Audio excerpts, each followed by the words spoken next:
Well, you can use the demon part at the beginning. Definitely will. Maybe not the demon semen part. We'll see. Welcome back to the Jojitorium. Well, I think remember too. Whenever we found the German Scheiser porn. Let's not lie to each other. You're in twerk classes over there. That's what yeah. That's all it is. The fitness class. Working on them TikTok videos you like so much. Dead face.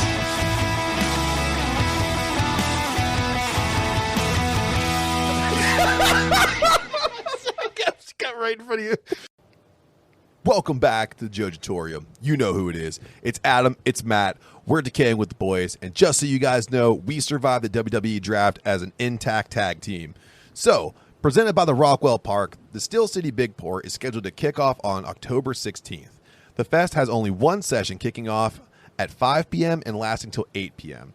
Some of the breweries scheduled to take over Construction Junction include Allegheny City Brewing, Cinderlands, 11th Hour, Full Pint, Inner Groove, Leaning Cask, and Bash Brew being included in the trash table, with more breweries and vendors being added daily. So head on over to cjreuse.org/bigpour to get your tickets right now. Just so you guys know, this event sells out every year, so you need to jump on these tickets before it's too late. Just make sure you tell them the boys sent you. Heck yeah, get on them, because they sell out every year when it's 2 sessions. So yeah. Get those tickets now. So speaking of getting here right now, Adam, we are back in the Jojitorium right now. How are you doing, buddy? Good. I mean, had a major flaw last week, though. Yes. Yeah, I completely forgot to include Terrifier, which is my favorite B movie on my B movie list. So I want to say then, if you forgot that movie, automatic loss. I win. Deal. I win. So that you know what that means? You have to eat the buffet of pumpkin stuff. No, that was not for that. It is now. Oh, we've made it. That pumpkin stuff's waiting for one of us. I hope you know that. But I would like to throw a poll up this week and have the listeners pick which movie gets kicked off my list. Okay. To put Terrifier featuring Art the Clown on my list. Hell yeah. David Hawthorne, one of the best modern slashers. That movie's incredible, dude. So I'll throw it up on the Twitter and see what we can get out of it. And then I'll let you know, too, speaking of B movies, I finally got to watch VHS 94. Like, it just came out on Shudder, I think, a couple days ago, and I jumped right on it. So good. It's exactly what you want the VHS movies to be. Super campy, super gory. Some of it's a little cheesy, but I like that. It was really good. Do you want a little peek into my mess of a life? Yeah. I haven't been on Shudder for a week because I forgot my password and I'm too lazy to reset it. All you do is go on the website and you put the code in. I'm busy. I'm not lazy. I'm busy. I like how you're covering it up. I appreciate that about you, Adam. You've always found a workaround, and I do enjoy that. I will fix it this week, though. Yes. Probably tomorrow. I'll probably be watching some movies tomorrow. So also, too, we were talking about it. You said that you finally figured out what movie has the big pile of boobs and butts in it. Oh, yeah. It's called Faust. Faust. Look it up. It's on YouTube for free. It should be. The puddle of boobs and butts is like almost the halfway mark. It's like a third of the way in, probably. Yeah, it kind of like, so we were talking about it and we pulled it up and we were looking at it together, and I was like, man, that looks like if I was like, when it gets to the part where it's the boobs and the butts in the puddle, you kind of feel like it's going to be a softcore porn. It kind of moves in that direction. It has the guy who played the Wishmaster. Right. And he's like the overall, like, I don't know, what's he, like a fucking wizard or some shit? He's like Satan or one of Satan's demons or something. He's a wizard. You're a wizard, Harry. You're a wizard, Harry. But it starts to be like really erotic at that moment. And I'm like, Adam, are you making me watch porn? It was on YouTube. Well, YouTube lets some shit go sometimes. Well, yeah, obviously, because the puddle of boobs and butts was on that. Made it. So, Adam, we are back at it. We're in round one. You take round one. You brought some beers put together. Caught round one beers. What we got? So, I did not selfishly bring this Adam beer. Lie to me. Lie to me. From one of our favorite breweries that we featured quite often is Necromancer. So, this is one of their resurrection ales. Well, it might be a lager, actually. I'm dumb. Oh, it's an Adam beer, so it's an Adam Bash Line beer. No, it's just called Adam beer. But yeah, it's a resurrected style. It comes in for me. I had one before I bought the cans. It comes into me almost like somewhere between an old school stout and barley wine. It is 9%, so oh my goodness, it's a big boy. We're starting off big today, and it's called the Fall, and it has a killer label. So let's crack it open. I'm making a mess of myself. I'm watching. Yeah, I'm watching Matt spill beer everywhere. Not particularly everywhere, just in a couple places. My favorite places. Yeah. Thank you, brother. So if you want to find out what's going on with Necromancer, all you have to do is search them out on all social media. They put out like 3 beers a week. I mean, I think at one point, I heard an interview where they were like, oh, we don't know if we were going to sell beer very quickly. So they were like, oh, we don't know if people are going to like this. And now they get to the point where if you follow them on social media, their Instagram will be like, beer release 1 of 3. And it's always like some really cool elder style or old style. And they bring it back, and they always just make them so packed full of flavor. And I'm more interested too. I like hearing them on podcasts to hear more about how they make these beers, because I mean, you and I, we do this as much as we can, but I've never been able to kind of understand anything outside of like how we brew beer. Like, we've gotten into some other stuff, but when they're like, oh yeah, we use this complex system to bring this flavor of this thing to this thing, and I was like, I want to know, I want to go see it. I really want to go see it if they'll ever let us come in. I actually got to see it yet. Well, I didn't see the brew process, but we were hanging in the brewery room, I guess, because they had a benefit yesterday for the Pittsburgh Diversity Council, which was really cool. We got to see a bunch of awesome people from the industry and from just like our beer clubs and stuff like that. So, but had a great time there last night, and I'm loving this beer. So I take it back. It does not lean stout to me at all. It's kind of somewhere between a strong, like a Baltic porter and a barley wine. I get some nice fruitiness, and then it kind of fades into a booziness, but not a hot booziness. It's just like a smooth, like, it's 9%. I was going to say, man, the caramel notes in this thing are like really, really nice burnt caramel. And you're right, Baltic porter plays at the very beginning. I like a good Baltic. Man, this is, they always have really, really good beers here, and I'm always excited to try, because we haven't had beers that have tasted the same. We featured like 3 of their beers already. Yeah, well, I try to always bring their resurrection styles, just because it's something new to talk about on the podcast. It's not a hazy every week. Right. Yeah. But yeah, this is fantastic, man. And you're right, the booziness is waiting for you at the end. Mm-hmm. You definitely get to taste the 9% at the end, but the good thing is it's not like super overpowering throughout. So this could be one of those sneaky beers, especially if you're a fast beer drinker like I am, admittedly. If you just keep going and you don't get to the end of it, you're like, oh, there's no way this is 9%. And then you have a couple of them, you're like, oh, no. I don't feel so good. I'm going to need a ride home. So speaking of needing a ride home, the WWE decided to get driven to work when they had this draft recently. Over 2 nights, October 1st and October 4th, it was very ill-planned, kind of half thought out. So we're going to kind of break it down as best we possibly can. But just so you know, there are some rules here. There were 60 total people that were exposed to the draft, and the names, for some reason, were not released, so fans couldn't like have anticipation about moves or possible storylines are going to be created because of this. And then also, because this makes a lot of sense, USA and Fox Networks acted like quote-unquote agents, and they selected talent for their respective brands. And this could be with tag teams taken as a team unless they're split up. And I put in my notes here, foreshadowing, because as we go through these picks, you're going to see that despite the fact that fans make noise about certain things happening, there's no guarantees that WWE is listening to us, or there's people above them that are vetoing what they want for the sake of money and star power. So also, too, talent on the unknown list who were not drafted, they could choose whatever brand they wanted to join. And lastly, all these moves won't take effect until after Crown Jewel, or as some people are, for some reason, saying Crown Jewels on October 22nd, 2021. So again, you could have done this after Crown Jewel. Yeah. I don't know why it happened before. Yeah, why we had to rush into it. Yeah. Also, too, it kind of makes some of the matches coming up a little more predictable, right? Because of some of these picks. So let's get into, because SmackDown got the first round on the first night, October 1st, and there's 4 rounds at each night. So we had Adam Pearce and Sonya Deville announcing their draft pick. So we'll start with number 1, which was going to happen here.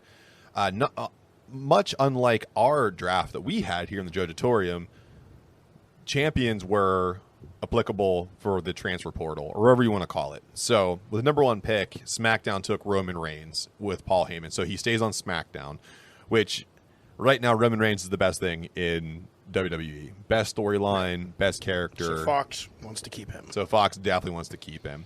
I think then the compromise then was in the second pick of the first round where Big E was drafted from SmackDown to Raw, which will cause problems later on, but he's the WWE champion, which makes sense. So if he has that belt and he's a big draw, I mean, the back room likes him. The fans seem to really like that he has this belt. Even casual fans are really enjoying. What a shock. Yeah. I never thought he would be going to Raw since he's the Raw champion. Well, Adam, to smash your logic there, Charlotte Flair was drafted from Raw to SmackDown. With the Raw title. With the Raw title. You know what, WWE, maybe just rename those women's championships. Now that you flopped them onto different shows. And it doesn't make any sense. And also, too, so my excitement was there when I saw Flair go from Raw to SmackDown, because I was like, oh, man, Bianca Belair's on SmackDown, and she could have a great match with Charlotte Flair. And then they went, no, because then Raw took Bianca Belair from SmackDown with the 4th pick of the first round. So Bianca Belair then moves from blue brand to red brand when she's basically a number 1 contender at all times for the women's championship. But that does lead her to a collision course, hopefully with Becky Lynch, who, spoiler alert, down the way here gets drafted from SmackDown to Raw. SmackDown to Raw. Which changes nothing for that storyline. They None. are opponents now, and they will be opponents after Crown Jewels. I would have loved to have seen Flair and Belair go after it against each other. I thought it would have been a really cool match. Because I'll say this again, too, as much as people give Charlotte Flair hate, she's really good in the ring. And, of course, Bianca Belair is phenomenal in the ring. So we move on to the second round here. Not many surprises. Drew McIntyre goes from Raw to SmackDown.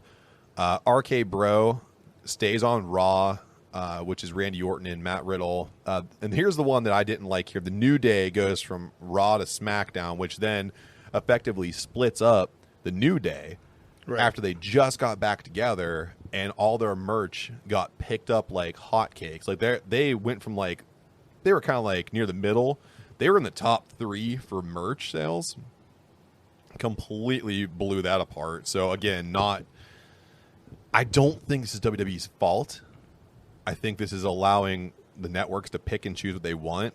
But hopefully, fingers crossed, that Kofi Kingston and Xavier Woods get some kind of title run on SmackDown. I hope.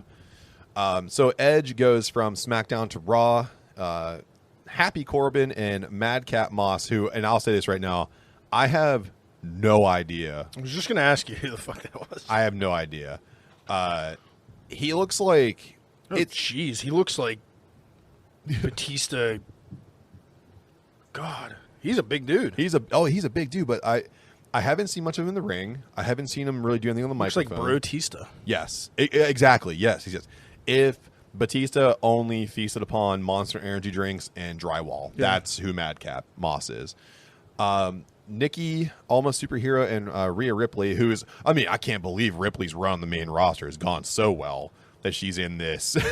I didn't even know they were the tag team champions. Yeah. They stay on Raw. I have tons of issues with the way Ripley's been used.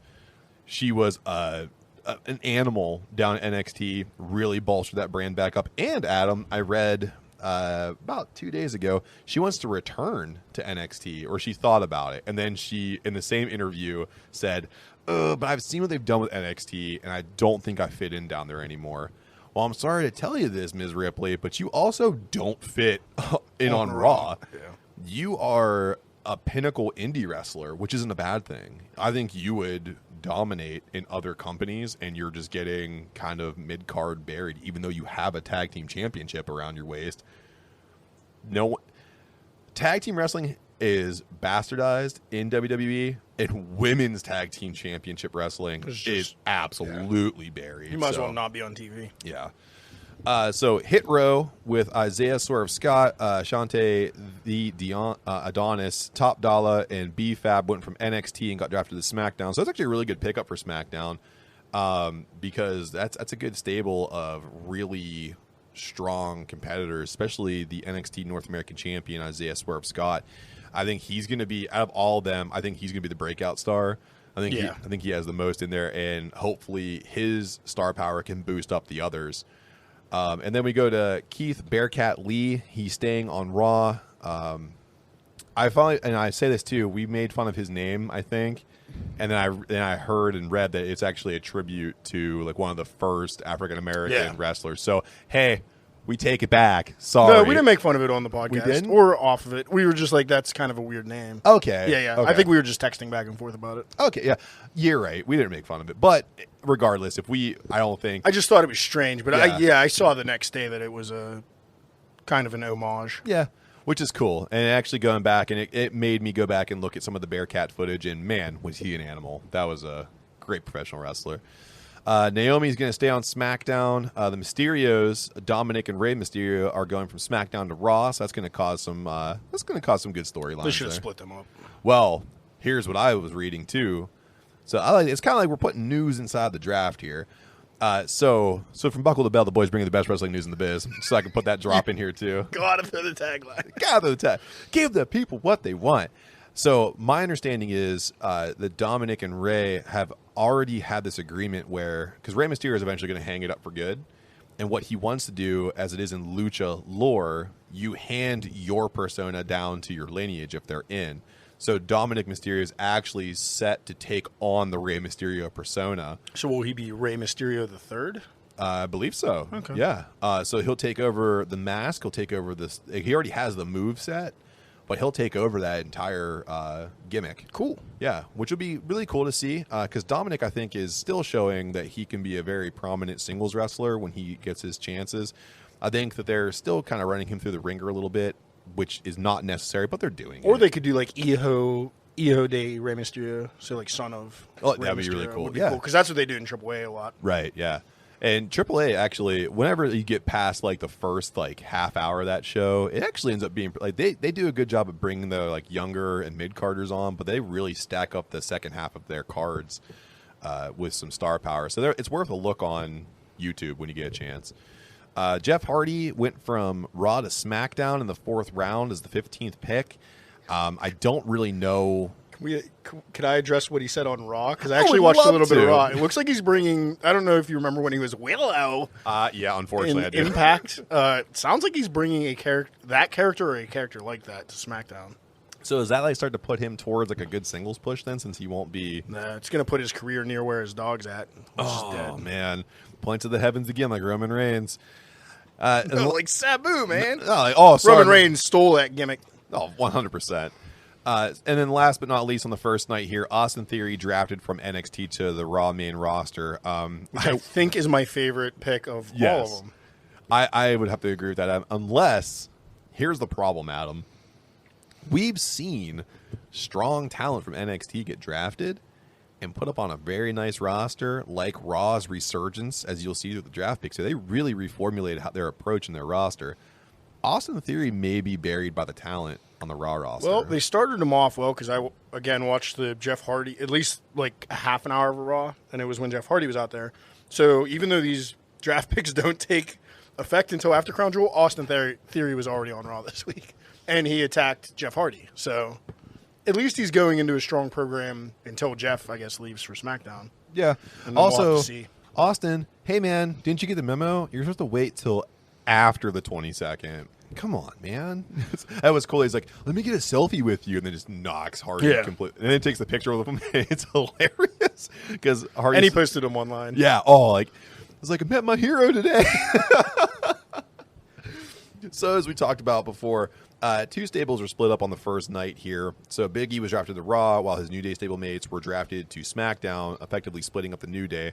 And Austin Theory was drafted to Raw, while his Way stablemates, Johnny Gargano, Dexter Lumis, Candice LeRae, and Indy Hartwell remain on NXT. So that effectively splits up the Way. So was there anything in the Night 1 supplementals that tickled your fancy? I don't see anything here that was earth-shattering. I don't see anything either. The only thing I would say that I really like here is Alpha Academy going from SmackDown to Raw, just because it gives Raw another. The supplemental didn't even move that many people. Yeah, like Drew Gulak made a move from Raw to SmackDown. Nothing crazy here. They split up Mace and T-Bar again, which rest in peace to Mace, because there's no way you're surviving without T-Bar. No. T-Bar was a talent there. No, they kept R-Truth in place, Reggie's in place, so that'll be a good 24/7 title fight. And Zelina Vega was the big one where she moved from SmackDown to Raw. One of my faves, yeah. So that could be something big there with Zelina Vega going to the Raw singles competition, because that's I think Raw is doing a good job of restacking up their roster and make some new storylines here. So night 2 kicked off on October 4th here, and there were 6 rounds again. Where Adam Pearce and Sonya Deville again announced the draft pick. So if we look through here, the first pick, of course, we mentioned before was Becky Lynch going from SmackDown to Raw. So you just effectively swap titles. Yeah. So I don't know. Are they just gonna say, hey? Well, I mean, that leaves Crown Jewel has both of these women putting their belts on the line. So are they gonna cough titles up to people? I don't see. Brand? I mean, maybe Charlotte. I don't see Becky losing it. No, already. I don't either. Unless there's, and we always say this, there could be some phenomenal heel shit that comes through, and Bianca Belair could screw Becky Lynch on her way out. Although her is a swarmy heel now, Becky Lynch. I mean Becky Biceps. Yeah, it's her heel promos are terrible, dog shit. They're what so happened? Bad. Because when she's just not a heel. When she was there and she was doing I'm just a dominant figure. Yeah, she just needs to keep. Yeah, you don't need to be a heel. You just need to be a confident fucking wrestler. Right. Because that's where you were doing your best work. The Usos stayed put on SmackDown, keeping the Bloodline in place, and the Hurt Business, and it's Bobby Lashley and MVP. For some reason, they didn't include the other gentleman in this one because the Hurt Business is a stable. But hey, Vince McMahon forgot their names, I'm sure. That's good shit. Sasha Banks stays put in the first round. To end it at the 4th round pick by staying on SmackDown.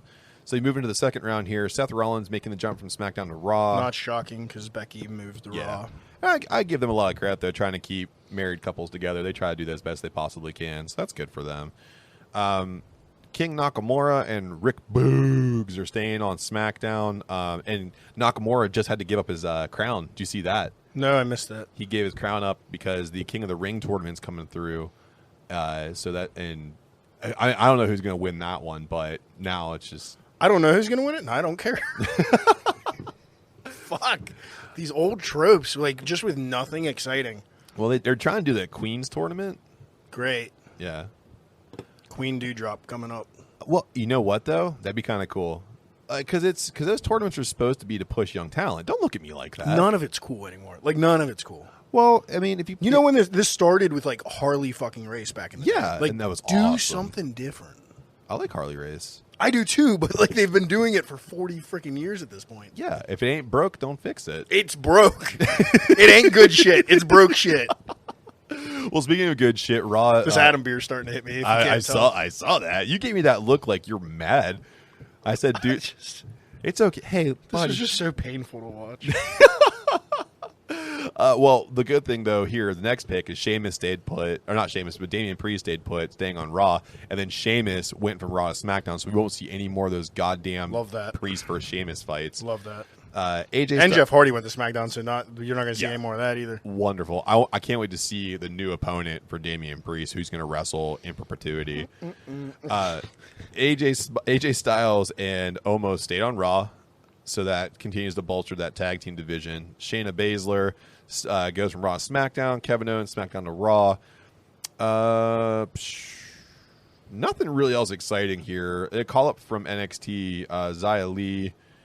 She's going from NXT to SmackDown. The Street Profits and Viking Raiders are both switching brands. Yeah. I am excited about the Street Profits going to Raw. That's pretty cool because I like them. I wanted to see the Street Profits kind of take on the Usos again. I feel like they should just move.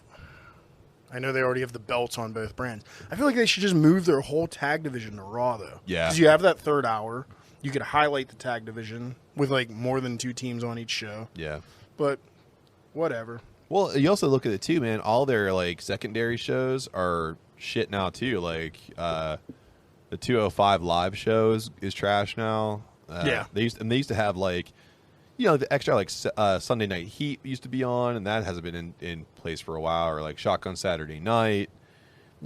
You're missing those like dark style matches that you can put on, and you can use those to highlight your tag division, much like AEW does with Dark and Dark Elevation. They put a lot of tag team matches on there too, and a lot of up and coming female wrestlers go on those shows. And then look now, like Sky Blue was just on Rampage, and she started off on Dark, and then went Dark Elevation, then she went to Rampage. And granted, she was squashed by Jade, but that's how you start out. Yeah, that's how you start it. And Sky Blue has a phenomenal indie career, too, so she's going to do fine. I digress. Finn Balor taking the Demon persona from SmackDown to Raw. My favorite part of the whole draft. Yes. Because now, look at Raw just after this night. Yeah. AJ Styles is there. Finn Balor's there. Kevin Owens is there. Like, 3 of my guys I can still stand to watch in WWE are all on Raw now. Do you think it could be a brief resurrection of, like, a Bullet Club kind of thing? I hope so. Yeah. At least between Finn and AJ. I don't know what Kevin Owens is going to do, but I mean, he was in the Mount Rushmore thing with the Bucks. The Bucks, so he has Bullet Club ties. But Impact is doing that, and I think Vince McMahon has effectively shut down any kind of indie talk whatsoever. They don't even want you throwing up the too sweet anymore. Ricochet goes from Raw to SmackDown, which I love Ricochet, but this isn't going to mean shit for his career because he's on his way out. He's gone. I hope so too, because he just needs to go be amazing somewhere else. The Gimp carrying Cross stays on Raw. He tried to explain away his ring gear this week as well. Or did he get casted in a Gladiator movie? Well, that's what he was. Like a BDSM Gladiator movie? There you go. Yeah, so he said that originally on NXT that look was pitched to him, but it wasn't. He wisely said no. Well, it wasn't even he said no. It was that he wanted to like slowly progress into the Gladiator persona, but him being like a horror slasher kind of like psychopath worked more, and the NXT staff was like, we don't need that gimmick. And then he came up to Raw, and they were like, oh, yeah, we called NXT, and they said something about whatever, and we weren't really listening. So here are your suspenders and your Gladiator helmet. Get the fuck out there. Vince said it was good shit. Get out there. And guys I was asking about previously, Angel Garza and Humberto Carrillo went from Raw to SmackDown. So a good acquisition on the SmackDown tag team side. Don't care. And then Alexa Bliss stays on Raw, and some guy named Cesaro staying on SmackDown. Oh, I didn't even know he still worked there. Yeah. Oh, great. Now him and Sheamus are on the same brand again. Oh, no. There you go. It's going to be Cesaro, Hardy, God. and Sheamus. In a never-ending triangle. There you go. Speaking of never-ending failures, Carmella's going from SmackDown to Raw, and it's not her being a failure. It's her booking that's going to be a failure. That woman... I can see it now. From SmackDown to Raw to the unemployment line. It's going to suck for her because they're going to bury her on Raw. There's too much talent on Raw, and they've already effectively shot her in the fucking leg on SmackDown, so it's not going to go well on Raw, unfortunately. Ridge Holland was a call-up from NXT going to SmackDown, and then they signed Gable Stevenson as a free agent, so the Olympic wrestler going from free agency to Raw. But here's the thing, though, too. I don't know how that contract thing works out because he's still going to wrestle for his college. See, I'm sure they're just going to have him in the Performance Center training up. Yeah. He's not going to show up on Raw. I mean, he might show up on Raw and wave to the crowd, but he can't wrestle because if he does that, then he violates NCAA rules. rules. He can't be touched, basically. Nah. So he's a free agent on Raw that can't be paid. Exactly what Vince wants. Perfect. Big guy that can wrestle and slam meat into some other big guy, but I don't have to pay him a goddamn dollar. Put him on a shirt and I'll keep the money. And the last pick of the night goes to some guy named Sami Zayn. I have no idea who that is either. I haven't seen him in a while. God, man. So there's one stable split up that happened on the second night. Xia Li was drafted to SmackDown while Tian Shaw stablemates Boa and Mei Ying remained on NXT. And one tag team that split up as a result was Ridge Holland leaving for SmackDown while his tag team partner Pete Dunne remained on NXT. Yeah, I'm fine with that. Yeah, I think Pete Dunne's going to be the face of NXT. And then let's quick scroll these supplementals. Yeah, nothing really crazy here. So they actually did identify the Hurt Business staying on Raw, so they're going to keep that supplemental. stable. They were like, oh, shit, we forgot.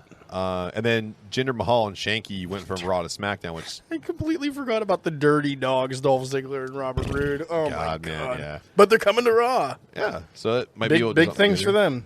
A good call up.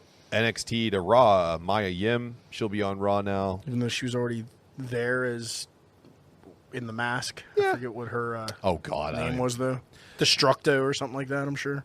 So when you got through the supplemental, some of the things that happened here, one stable was split up as a result of the supplemental draft. Veer remained on Raw while his stablemates Jinder Mahal and Shanky were drafted to SmackDown, and 2 tag teams were split up as a result of the supplemental draft, which is Tegan Knox being drafted to Raw while her tag team partner Shotzi remained on SmackDown, and Tamina was drafted to Raw while her tag team partner Natalya remained on SmackDown. What a weird team that is. This is what Shanky's like one of my favorite names right now. I love that name. I don't know why. Here's the problem I have here. Knox and Shotzi came out and had great matches against Tamina and Natalya, while the former actually held tag team titles. They had Knox and Shotzi had great push and great heat, and they split them up. Oh, that team I get. I'm talking about Tamina and... I didn't understand one either. Yeah, I feel like it was like 2 veterans just got the belts. You both had famous dads. Yeah. Put them together. You got a tag team. Round 1, put them together. You got famous dad tag teams. So, famous dads that did a lot of coke tag team. Boom. Go. I didn't do coke. I was the best there is, the best there.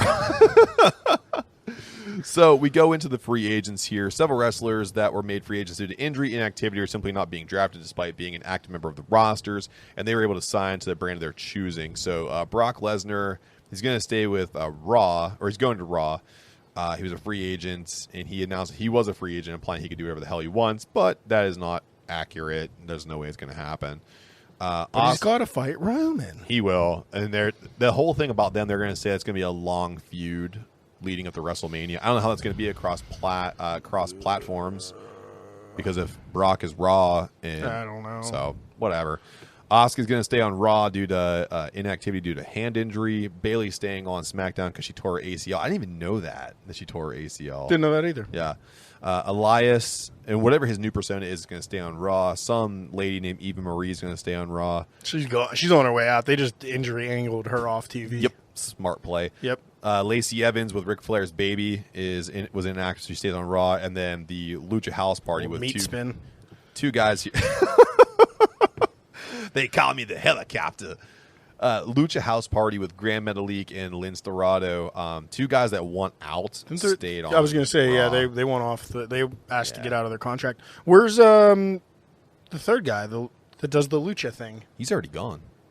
They cut him? He's been gone, yeah. Why can't I remember his name? I know. I can't remember the name either, but I'm just telling you. He's gone. He was part of that initial cut. I just remember his first, when he got drafted up from NXT. I'm going to go out there and do a good Lucha thing. Yeah. I was like, wow, that's... I'll go there and do my Lucha shit. It's a great first promo. Lucha. If he said Lucha shit, it would have worked. That'd been dope. Cowboy shit got over. Lucha shit would get over. Cowboy shit did get over. And speaking of cowboy shit, Adam. Okay, yeah, let's get into it. Good segue. So AEW came around to their 2nd anniversary show this past Wednesday, and it was a love fest. I mean, a lot of people were had Brody chants going. It was in Philadelphia, home of ECW.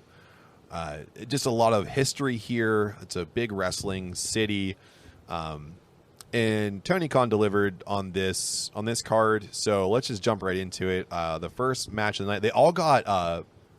Every guy here, too, got jobber intros. Yeah. Nobody came up to the music. They just started in the ring. I loved it. So, Bryan Danielson, Christian Cage, Jurassic Express with, that's Luchasaurus and Jungle Boy taking on the Elite, Adam Cole, Kenny Omega, Matt Jackson, Nick Jackson with Michael Nakazawa, and Brandon Cutler. Get Luchasaurus away from Bryan Danielson and Christian Cage. I'm telling you right now. They must have heard your talk. They must have heard you bitching about Luchasaurus and me agreeing with you. Because Luchasaurus looked so fucking good in this match. I'm not even messing around. He was written to look good. Yeah, he looks like he's a slow fucking weirdo. I don't know, man. I hate it. And stop throwing that. He calls it a tail whip. Yeah, that is now Aleister Black's or Malachi Black's move. You stop using it. It's gimmick infringement. Aleister Black. Tommy At End. least I didn't say I wrestled Daniel Bryanson. Who's that? Fucking idiot. I wrestled him once back in Deutschland. But I'm saying Luchasaurus had like 3 minutes in the middle of this match where he was like really on fire. He did a great job. And that's also a testament to the elite. I mean, all those guys there can sell. Even Nakazawa and Cutler can sell. So they did a really good job of selling Luchasaurus' moves, and he hit them really well. There was no botches from Luchasaurus whenever he was throwing the Go ahead, say what you want to say. Nothing. Nope. Yeah, go ahead. We'll just keep. I was just saying, man. Keep pumping that dino cock. It's fine. I will until he comes. I just want to let you know, like, he did a good job in this match. Yep. With his little clip-on ponytail. What I'll say though is stupid. It got to a point where Bryan Danielson and Kenny Omega were in the ring together, and you were kind of hoping they would get like their 2 to 3 minutes of back and forth. And it kind of happened, but it wasn't as explosive as you wanted it to be. Yeah, you got to tease it for a future date. Yeah. I will say one brutal spot in this match was Christian Cage taking the Meltzer driver outside. Jeez. To take him out of the match. I thought that was a good angle. Really good by the Jackson brothers there. The Young Bucks just took Christian Cage out. I think it was kind of smart, too, because like you saw a lot of outside interference that was good from Michael Nakazawa and Brandon Cutler. They were effectively taking out bits and pieces of their opposition to isolate one person, and they ended up getting it was Jungle Boy at the end. Wrong person. Was Should it? have been Luchasaurus. No. Well, because here's the reason why. And I like where you're going with that, because that would have been cool because you could sacrifice Luchasaurus to the greater good and see like someone kind of avenge him. But seeing Jungle Boy take a absolutely brutal 4-way BTE trigger from Omega, both the Jacksons, and Adam Cole. Well, it's setting awesome. up a story for Jungle Boy and Adam Cole, because Adam Yeah. Cole pins him for the second week in a row now. So I do like where that's going. I think that'll be a good pay-per-view match down the road. I think so too, because they had their match kind of a little bit. It was a good one, and there was good chemistry there. I think Adam Cole's ultimate heel persona is going to match up well with Jungle Boy's, just like I guess like heartthrob kind of thing. Like I don't know. I mean, it's Adam Cole and Jungle Boy. That match is going to be good. I just hope that Adam Cole continues to stay on top of that, because at this point there's some chatter that Adam Cole is kind of like the forgotten person in the elite already, which I don't buy that. I don't either. He was just in. Yeah. He's new to the company. You can't start him at the top either. It's the same thing when people were bitching about CM Punk being a mid-carder right now. That's his choice. Yeah, That's what he wants to do. He wants to do that. He wants to elevate young talent. Yeah, you can't have all these people on the title picture at the same time. It's insane.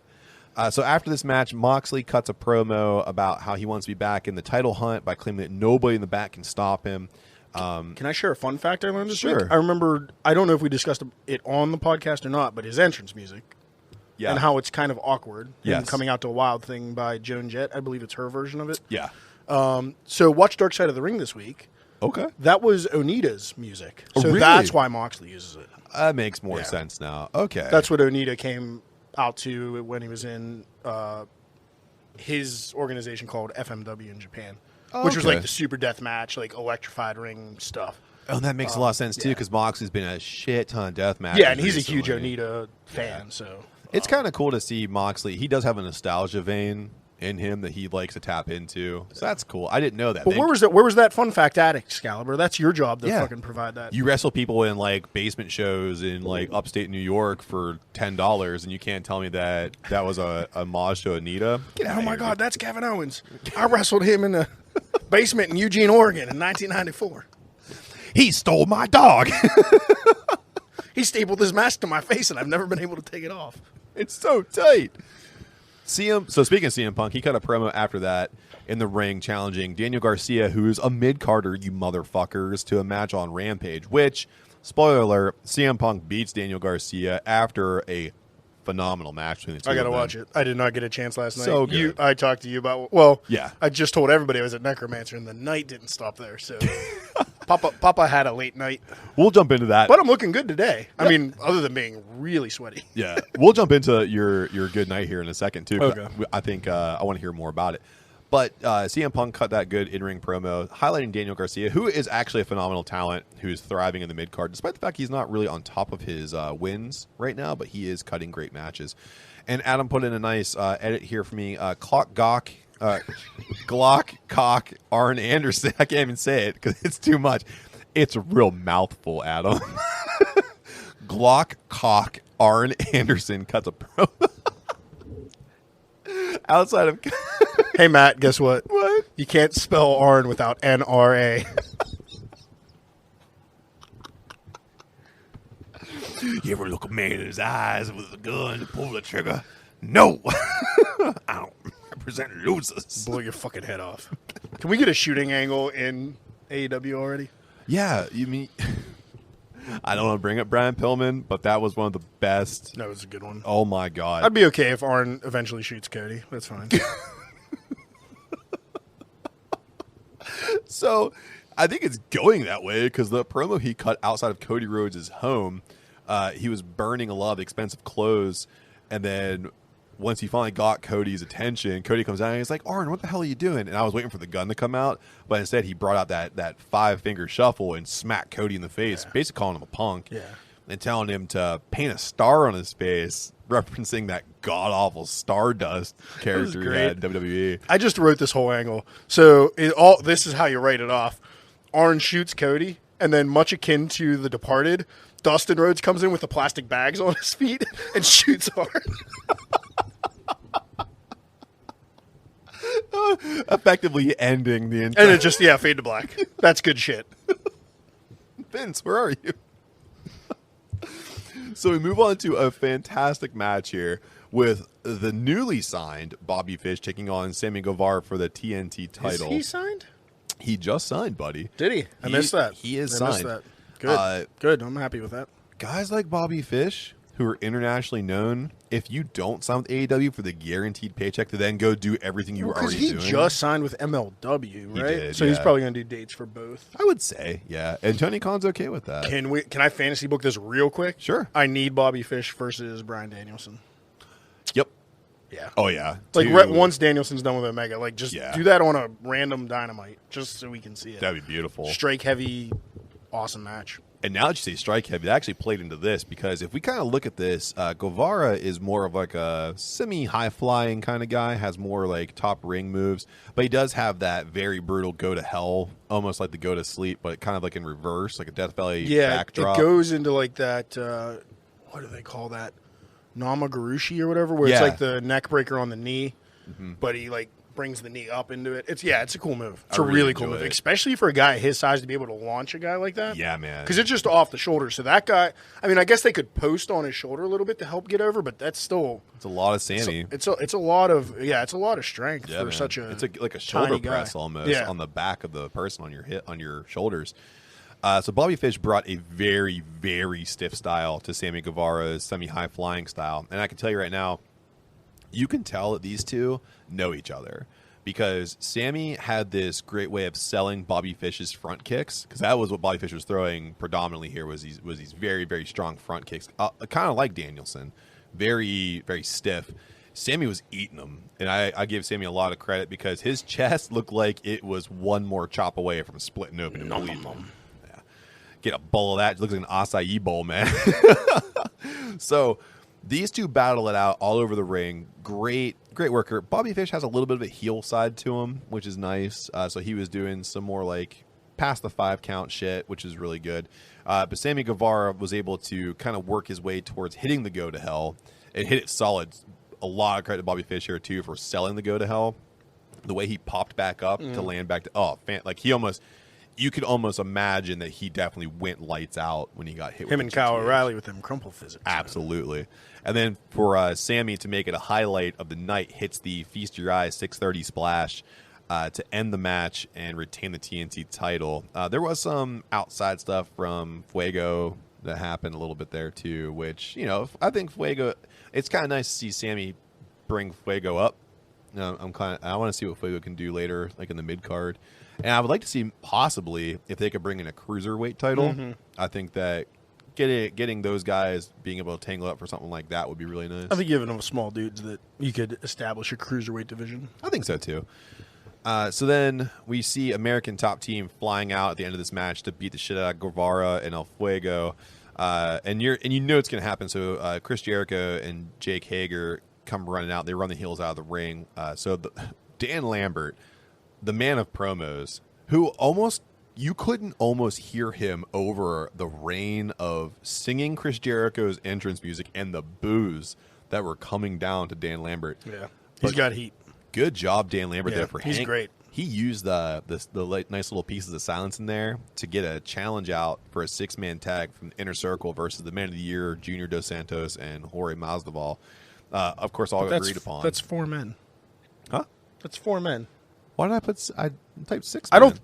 Did I fuck it up? No. It's a 6-man tag, but you have 4 men on that one side. Yeah. With Men of the Year, Junior Dos Santos, and Jorge Masvidal. That's 4 people.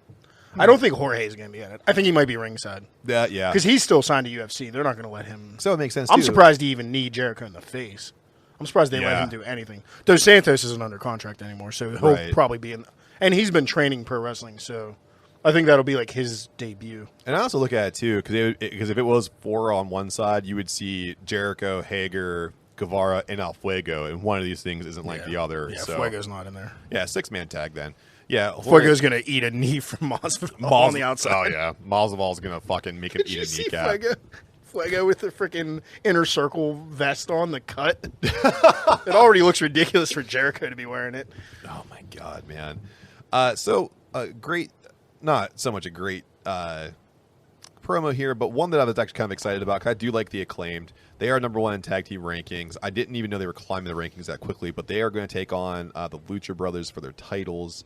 I do like these guys. The match was actually really good on Rampage. I did enjoy it. It's a good intermittent feud. Yeah. And the Lucha Brothers came out on top. Because here's the thing. The Acclaimed are like the quintessential heel tag team. Of course, they tried to use that boombox in the match, and they tried to take everybody out. But, man, Rey Fenix, goddamn, dude, Wrestler of the Year. He's got to make the jumps up in the PWI rankings. Yeah, he's sick. He's awesome, man. So then we go on to something awesome, and I'm so happy this happened. The TBS Championship for the women's division was announced, and so was a subsequent tournament for that Open Championship, which we saw the first match kick off on Rampage with Sky Blue getting, unfortunately, squashed by Jade Cargill. Well, yeah. And I honestly think it's going to come down, my prediction here, Jade Cargill somehow going to have a collision course with Thunder Rosa for the belt at a pay-per-view, and I think it's going to be, I would hope that Thunder Rosa takes it, but I think they're going to put the strap on Jade Cargill. I agree. To take it, yeah, because she sells tickets, man. She's got heat. She knows how to work. Yeah. So JR went on to interview Darby Allin, who said, the very, very quick interview here, Darby basically will not be punked by MJF because he's faced bullies like that his entire life. And Darby has shown before that he can stand up for himself in these matches, and MJF is not the biggest person he's faced so far, so that'll be a good match down the road. However, for some reason, they put Darby Allin in the next match versus Nick Comoroto, and I even put my notes here, kind of unnecessary, and there was no real showcase for anybody, except that Sting no-sold a Diamond Cutter from QT Marshall, which was cool. Yeah. I like that. Like, pop right back up, and QT sold the Fear. Yeah, it was really seemed like a rushed together match. It didn't make sense. I think all it might have done was like take Darby's attention away, because at the end of the show, which we'll talk about, he gets jumped by the Pinnacle. So maybe that was one thing they were trying to do here.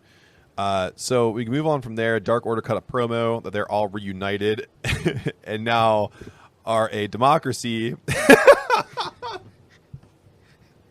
Yeah, I thought that was a good promo. Yeah. Good to see them back together. Great promo. And, oh, God.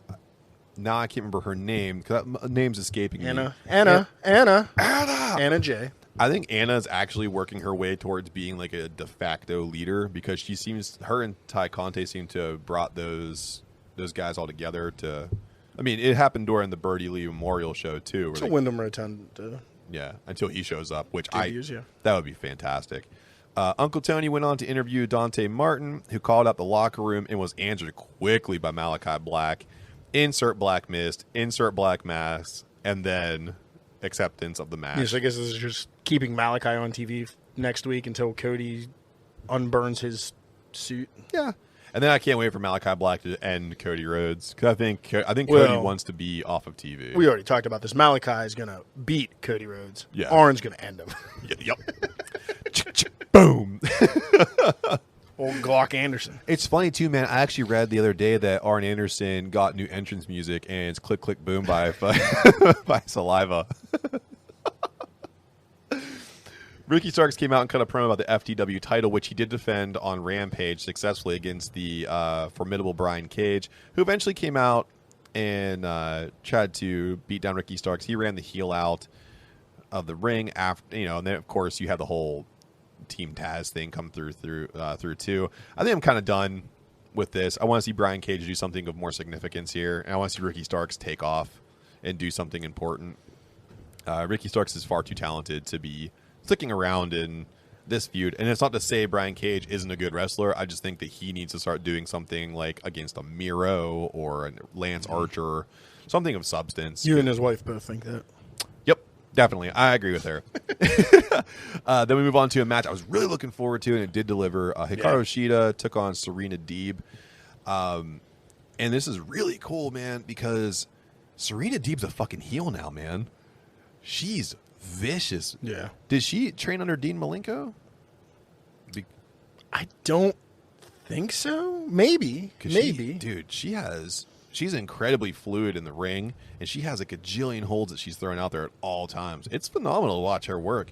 And of course, Shida is a great in-ring worker, but it's like the whole match, anything Shida went for that was like her signature thing, Serena Deeb blew it up. Like even with the running knee off the chair, Serena Deeb's like, "No, fuck that," and she collapsed the chair and threw it away. Like, you're not doing that shit to me. I'm not waiting for this to happen. Right. Which was awesome. And also too, I really like that there was a congratulations 50 match wins trophy on the outside. I was like, everyone's like, Shida's gonna fucking win, and I even thought that too. It's like they're not gonna make a trophy and not let her win this thing, but. Good old TK. It's the old heat seeker. Yeah, I thought this was match of the night, to be honest. Absolutely. Because... It wasn't pop of the night, but it was match of the night. Oh, definitely match of the night.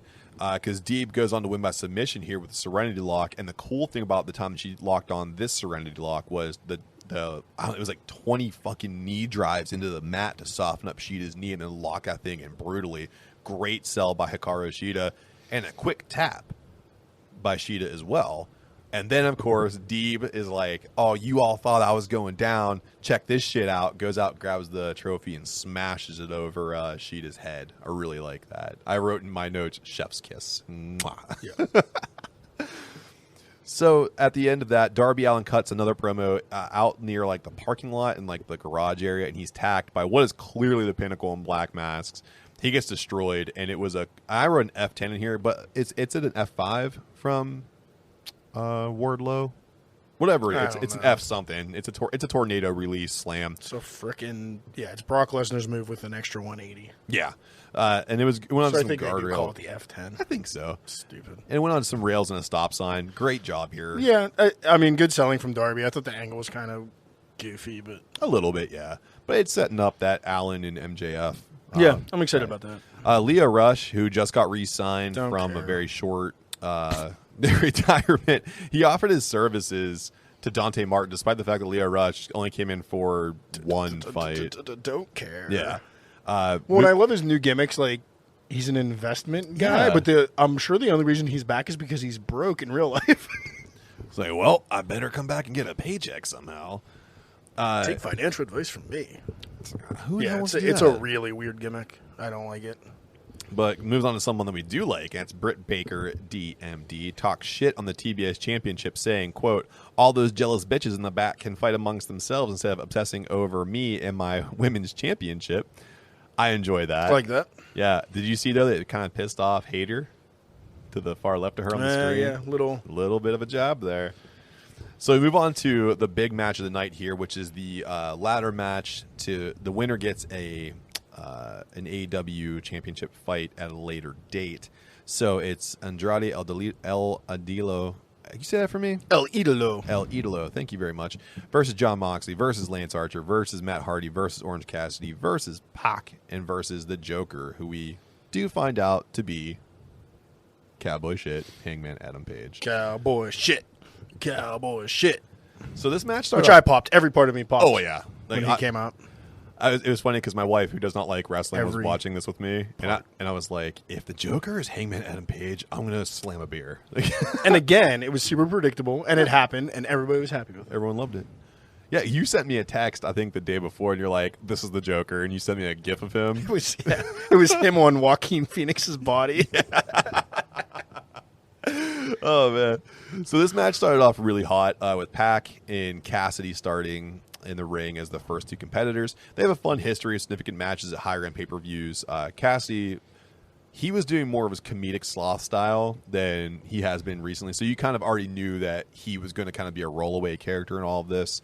And that, I saw at some point on Twitter, leading up to it, he's like, tune in Wednesday to see me not try to climb up a ladder. And that makes sense, too, because you knew here, when you start remembering that Matt Hardy's in this match, that he and Cassidy are going to go after it. Pac was growing super frustrated because Cassidy kept just, slowly pushing things out of the way to not get hit by them, which was funny. Andrade came out next, and he had some back and forth with Pac and hit a sunset flip powerbomb on Pac from the top of a ladder. He could have won the match right there before all the rest. He's like, nah, I want to bang on this dude real quick and hit a beautiful sunset flip Hanging and banging, brother. It was so good. And I wrote in here, too, great storyline progression, because you can almost see Andrade is like, I'd rather watch the world burn than leave you without some kind of pain. Matt Hardy comes out, and he just runs directly after Cassidy. You could almost see that he has no interest in winning the match at all. He just wants an unsanctioned attack on Cassidy, and he just cool spots there too. Matt Hardy did some really fucked up shit to Cassidy. Didn't he end up jumping leg dropping off a ladder through a table on the outside and ruined the last piece of his hip he had left? Yeah, basically. He does the He already crab walks everywhere because he has no movement in his hip joints. Everything's fused together in the lower half of his body. Yeah, he runs like a man in a bad Bigfoot suit. It's really awkward. I almost imagine if you turn off the volume to the television and start going when he's running, it matches up. I imagine when he sits down, he's like a Lego man. His legs just go from straight down to 90 degrees out. Yeah, I don't think he can I don't think he has any flexibility. I don't think so. Well, it'd be really interesting to watch him poop. Because it's exactly what you're saying. When he jumps off a ladder, he doesn't even squat to jump. He just boop, boop, kicks his legs out. Kicks his legs out and hopes for the best. And and he hit a middle of the ladder onto Cassidy through a table, effectively taking him and Cassidy out of the remainder of the match. He's got no knees and no hips. He just bends in an L shape, and that's good shit. Lieutenant Dan, you ain't got no legs. Lance Archer enters the... At least he has a dog. Yeah. Jeff don't. Jeff does not. Lance Archer enters the commercial break with Jake Roberts bringing someone from the back to use as a projectile, which I love that Lance Archer still does that. Just brings out some ring tech. He's hilarious. Just launches them at people.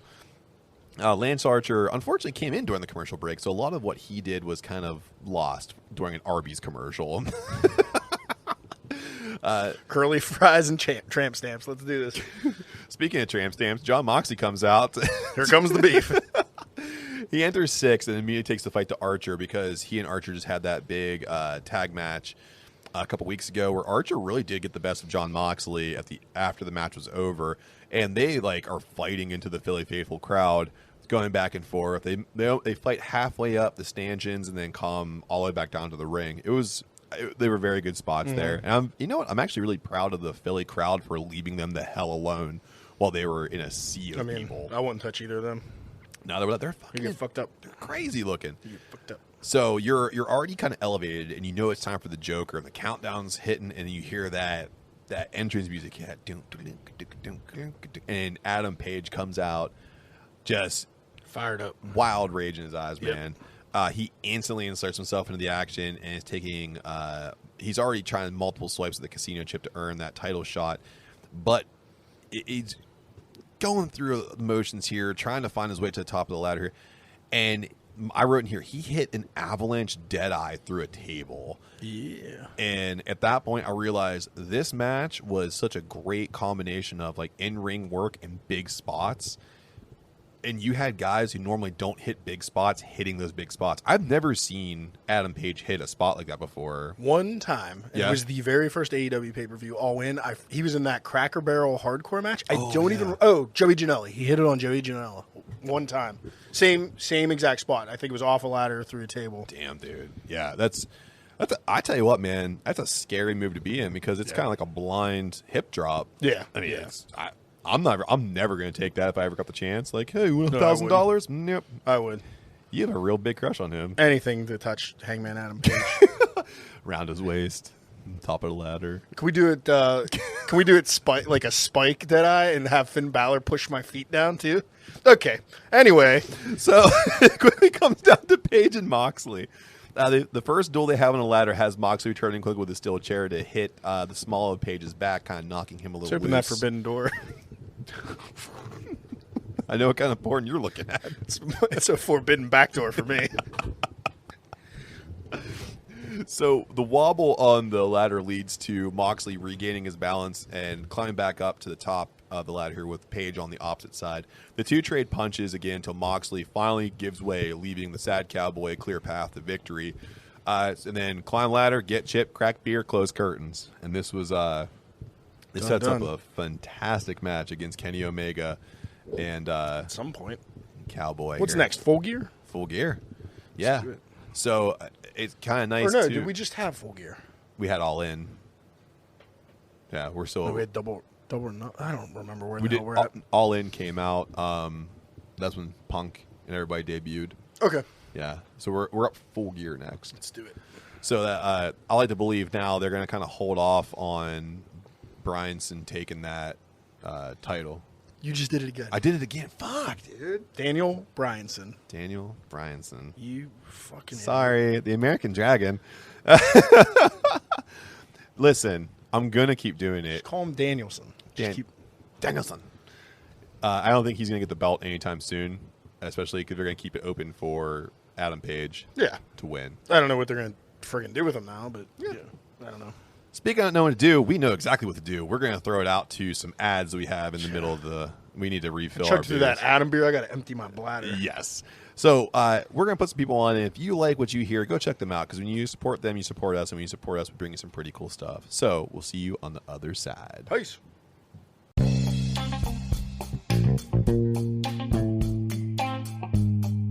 I know what you're thinking right now.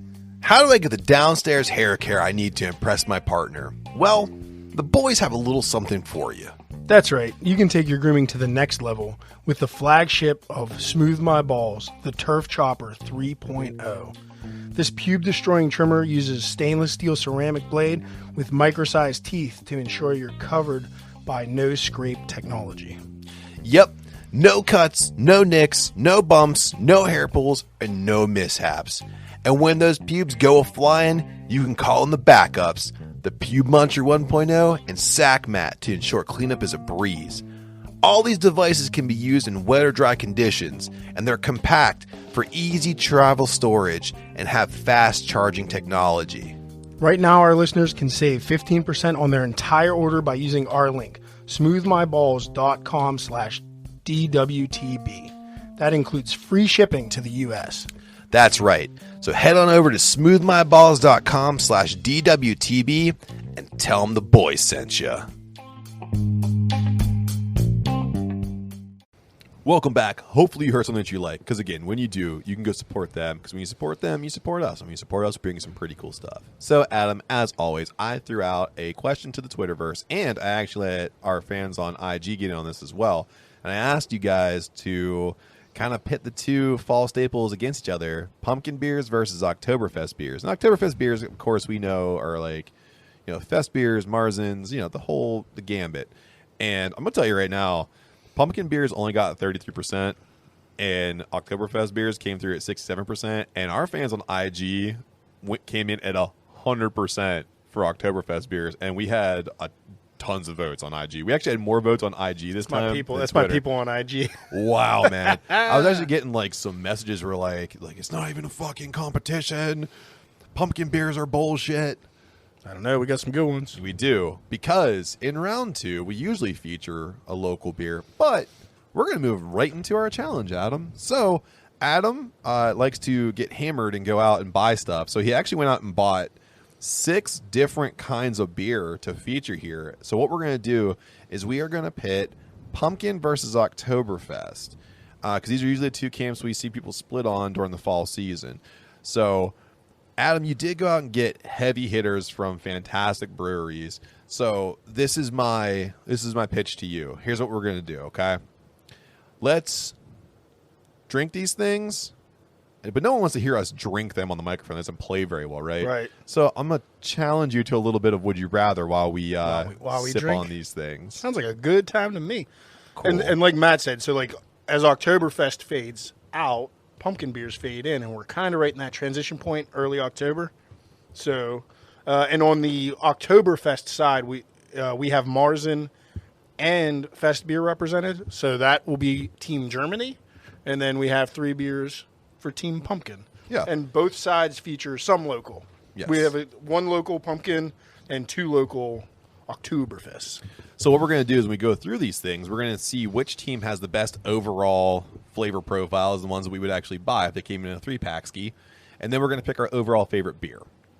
In between us trying to figure out, would we rather, I don't know, freeze to death or catch on fire and burn to death? Yeah. So, Adam, it looks like we have real light listening. Yeah, super real light listening. So, let's crack open something from Team Germany. So, Okay. Go ahead and pick one out here, and let's intro it. Let them know what it is. Sure. Can I start with the one I'm most excited about on that team? Absolutely. That would be Full Pint's Steinmeister Lager. It's a Marzen. Full Pint has been resurrected by a friend of the podcast, Bobby Nacho, and his business partner. And we have not had them on the podcast yet. I drove out and grabbed some of this from up north. Absolutely. So let's crack it. And while we're drinking this beer, if you want to find out what's happening with Full Pint, if you just search them out on all social media, and they actually have their own website where you can see what's going on inside their brewery and also some of the different features they're going to have in terms of like food and upcoming events. My understanding is their Oktoberfest was absolutely killer. And I'm kind of upset I couldn't go out and catch that because I'm freaking busy too. I'm pissed. I'm still being pretty cautious with the COVID thing because if you flash back to a couple episodes ago, I still had to go on COVID watch. I am vaxxed, but I have little kiddos that are not, so you won't see me at a lot of these things. But so I will get out to them, I promise you. So Adam, cheers another to the thing first about beer real quick. Cheers. Another thing about Full Pint, real quick. On their website, they have an outpost where you can buy cans, and that's where their Oktoberfest was. In Wexford, near Wexford, I don't know the exact address, but also on their website, you can see everywhere they distribute to, so you can see where to find it if you're not in Wexford, which I thought was really nice. And you see everything they have available. They keep Absolutely. it updated really well. Yeah, I really enjoyed knowing that it's actually really close to where I live too, where I can actually pick up a pack of some of their stuff, and also the place that I go to for a lot of my stuff. Shout out to Allegheny Beverage. They're pulling in a lot of local stuff, and I constantly tell them like, "Hey, man, Full Pint's back. You need to reach out to them." Because Full Pint does a really good job of like traditional style beers, and I think in my neck of the woods, traditional style beers reign supreme. So I think they would do very well out in the middle of, well, I like to call them out in the middle of nowhere. So, and plus, I'd like to have more Full Pint in my fridge at all times.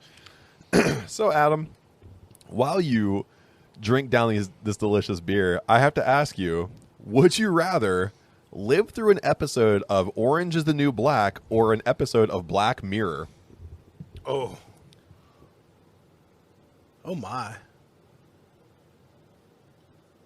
I think Orange is the New Black. I think I could find something fun. And you kind of know what's coming at you in Orange is the New Black. Black Mirror, it's a different freak show every time.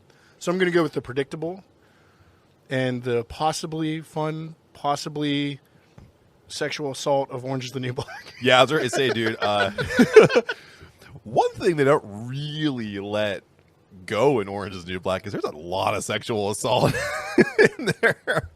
Yeah, but in Black Mirror, it could be sexual assault by like a robot, which I'm down for, which is why I'm gonna pick Black Mirror. I love Black Mirror because there are some episodes where I'm like, I don't want to be the main character of that one. I'm hoping that I could like be an ancillary character, especially the one where the lady is like being rated at all times on her phone and her rating goes down. That's a great episode. I want to be the person that starts her downward trend. I want to be like, did you hear about Marcy being a bitch in that that HR meeting? I gave her 2 stars. So you're just gonna troll the poor lady? Yeah, I like that. I'm definitely gonna be in there, man. Man, we might have to do a couple would you rather's. These beers are gonna take a second. Yeah, that's totally fine. Or we can get ripped and chug them all. I don't want you to do that because I have to ask you, would you rather nobody remember who you are at your 20-year class reunion or have everybody comment on how old you look? This is so dumb for me. I'm never going to a class reunion. You have to. What was the first choice? Would you rather nobody remember who you are or have everybody comment on how old you look? Comment on how old I look. I do not take care of myself. Okay. It's fine. I know. I would say I would love to believe that everyone would comment on how old I look, but that's not what they're going to talk about when I go there because I got kicked out of my 5-year reunion, and everyone remembers They're that. just gonna be like, oh my god, he's still alive. Yeah. Oh, definitely, dude. So I got hammered at that event, and I decided to interrupt my class president while he was trying to give a toast to everybody. And I was kicking things off the table. I actually got up on a picnic table and walked towards where he was talking, and I was talking reckless shit. And at the end of it, I looked at my buddy, that I'm not going to say his real name, but I looked right at him. And I was like, me and him, you should respect us. We got dicks like Jesus, which is a dirt nasty or that was Mickey Avalon. Mickey Avalon, yeah. I got dicks like Jesus because at the time I was really into those guys and I was hammered. So everyone's going to remember me and no one gives a fuck about how old I am, but everyone remembers me embarrassing myself at that reunion. Good lord. This one's gonna play. I have to do smaller pours on the next Yeah, buddy. We're gonna have to. Holy cow. Let me see here. Would you rather walk barefoot in a public bathroom or through poison ivy? It's very good for my current situation of having poison ivy. Barefoot. Poison ivy. Public restrooms just, oh god.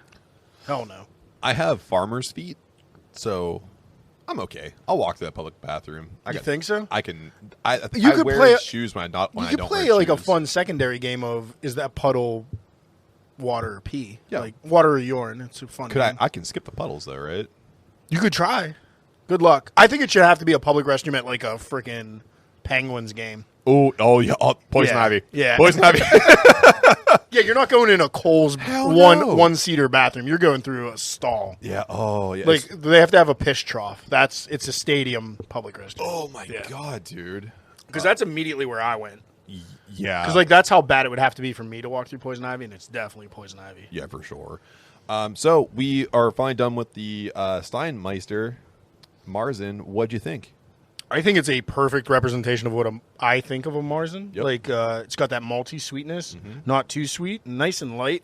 It's almost 6%, but I could probably rip through a 6-pack of those real easy on a cool afternoon. Absolutely. The maltiness on this thing really shines through. I really enjoy it. Like you said, I think it's a perfect representation of a Marzen, and I could definitely have quite a few of these. And I'm going to ask you, do you have more of these, right? I do. I bought a whole 4-pack of this. So here's the thing. We're brewing after this. And So we're going to need beers after this. We're going to need beers after this. So, Adam, I think it's a smart idea if we take smaller pours of the next one. Especially since the next one's 7.5. I'm eyeing it right now. Yes. I think we should hop back and forth between the teams. Smart idea. Yeah. Smart idea. So I'm going to start from this side on the pumpkins. Okay. So what Adam is reaching for right here is Troegs Master of Pumpkin. It's a pumpkin ale from Hershey, Pennsylvania, clocking in at 7.5%. Yeah, I say just take as much as you want, and then we'll finish them during the brew day. That sounds like a good idea because I'm going to tell you right now. Because we're going to have to either do like 4 would you rathers for each beer or just finish these later. I think I want to get like at least a good like mouthful or two. Yeah, I'm going like a good 4-ounce pour. Yeah, because we can slam these when we're done. Yeah. So if you want to, also too, if you want to find out what's happening with Troegs, Troegs is kind of a bigger brewery. So if you want to find out what's going on with Troegs, just search them out on social media. They have websites galore. They'll be able to steer you in the right direction. So cheers to number 2, buddy. Cheers. They're probably my favorite like big craft brewery. Definitely definitely in PA. Yeah, I would say too, man. They're monsters. Absolutely, and I like the Troeganator. That's like my favorite thing. That and Mad Elf. I like Nugget Nectar. I like Nugget Nectar. Really good stuff. You know what else I like too, Adam, is Would You Rather. So let me ask you, would you rather donate your organs to those who need them or donate your entire body to science? It's a weird one. I don't have much explanation. For some reason, it's organs to people who need them. Yeah. I was going to say that too, unless, here's what I'm thinking outside the box here. We're thinking dead, right? I'm thinking alive. I want to donate my body to science if they're going to do weird stuff to me. I want to like... Oh, yeah. See, I was assuming dead. I want to relive like the fire in the sky. You want to be in Reanimator. Yes, absolutely. I want to see if they can like make me Fire in the sky. Yeah, dude, that movie's fucking crazy. You're just looking to get probed, huh? Absolutely. I want to get weird black shit poured in my mouth, and I want you to like funnel shit into me, and I want to come on the other side like knowing Little Event Horizon as well. Oh, dude. Talk about a B movie we should have talked about. Event Horizon. See, that lean. We were doing B horror though, and that leans sci-fi. Heavy sci-fi, yeah. But I will say one of the most fantastic sci-fi horror movies in my rotation for sure. So I would like if I could not do a Would You Rather on that and just do a. I'd like to donate my organs to the people that need them. My liver is fucking blasted though, so nobody wants that. That can go to science. I want to see what they find. Is it like whenever like an athlete unfortunately commits suicide and like take my brain to Boston for CTE? Do you think that your liver has CTE? I think my liver has pro skills. Yeah. Yeah. I mean, I literally, you wanted to talk about last night. I literally battered my liver in beer and then went to Sheetz and ate a 12-inch hoagie and downed a bag of Cheetos. What are you doing? We're 35. Stop it. And then I was late getting started today because my tummy wasn't feeling good. Well, glad you say that because we're going to drink 6 total Which, beers. just imagine how much I drank last week to be hungover. Because I woke up fine, other than a little bit of tummy rumblings. I needed some Tums. And well, Tums is a good thing. Tums and a Bang energy drink. Listen, and man. some Black Forge coffee, and I'm right. The ship's righted. That sounds like a bunch of, like, conflicting things. Like, none of that should work inside of you. Oh, yeah. Yeah. I'll be able to... Never mind. That's really graphic. Go for it. I was going to say, I'll be able to poop through a straw tomorrow. Yeah. That's not graphic. That's just accurate. So, Adam, would you rather have a permanent unibrow or no eyebrows at all? No eyebrows. I think you could, like, make it cool. Like shave a your whole unibrow, head you and stuff? just look like an ogre, and there's nothing else you'll ever look like. Oh, boy. Deep dive into my life, that's not going to make me sound great. Here we go. When I see somebody with a unibrow and somebody with no... Because I've seen both of these in the wild. Yeah. When I see somebody with a unibrow, I can't stop staring at it. Where if it's a person without eyebrows, I'll like look and like double take and be like, oh, no eyebrows. Yeah. And like... Done and over with. Yeah. Yeah. But the unibrow, you just can't get away from. Because it's like, you just need... Like, you're just... I automatically want to come in with some tweezers and just be like... Right in the middle. Yeah. Because in all honesty, I could grow close to a unibrow if I didn't take care of mine. Yeah. That's amazing. Yeah, I have some thick-ass eyebrows. You do. Yeah. I trim them down like weekly. You keep them really nice. I trim them almost weekly. Give you a lot of credit then, man, because those look good. I'm going to tell you right now, because you're weirded out by it, and I see you more than I see my own wife, I'm getting a fucking unibrow. Because I want to weird you out at all times. You just want me to look at your face all the time. Yeah, dude. And I want to give you, like, weird eyebrow raises. Like, oh, you see that? Like, keep giving you the eyebrow raise. It's like you're lifting the world every time. Absolutely. I'm Atlas. So, Adam, we just got through the Master of Pumpkins. I'll go first this time. Go since, ahead. I'm going to say right now that might be positive. That's an imperial pumpkin, as close as it can be without being an imperial. It's right on the border. Some Yeah. people would say 7.5 is imperial. Some wouldn't. It's a boozy pumpkin. I will say this: I wish that there was a more of a pumpkin flavor to it, because I feel like it's just very spice forward and booziness, and it's not like, I won't say it's bad, but Master of Pumpkin, I don't know about that. My thing is, I put everything up against Spooky Tooth because that's my favorite pumpkin. Not featured today. Not I knew that, featured. so I wasn't giving you that Thank easy you. one. That was oh, favorite beer. But no, it's good, but I think it needs more gourd. I agree. I do think it's boozy, but I like the booziness. What I don't like is the spiciness, because there's one spice that's coming out super prominent for me, and it's my least favorite in the pumpkin spice family. Cardamom. No, it's clove. It's real heavy. I get a heavy clove. I'm getting a cardamom. I don't. Sure. Okay. Yeah, I'm I just think saying, I think it's clovey. Yeah. Because even like a little bit extra clove hits me the wrong way.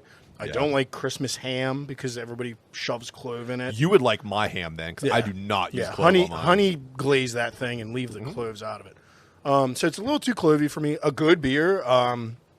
I kind of like that since it's boozy in a 7.5, it has that cloviness because it slows me down a little bit. Yeah. But definitely not better than our first beer. I don't want to start ranking them yet, but I'm just going to say that one right now.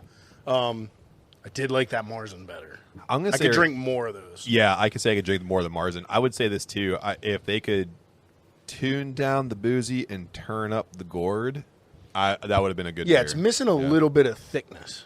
Yeah, that's it. Yeah, it's a little exactly. thin and spicy for me. Yeah. I'm okay with the booziness. I don't know, man. Like I think whenever I mean, that's just personal personal preference. Yeah. So, all right, Adam, let's go back to Team Germany. All right. I really want to jump into that dancing gnome. Nope, we're going in order, sir. You're gonna have to wait till last. Damn it. Okay. So we're doing because I want to end on a local for that side. Okay. Because this is our one coming from furthest away, actually outside of PA.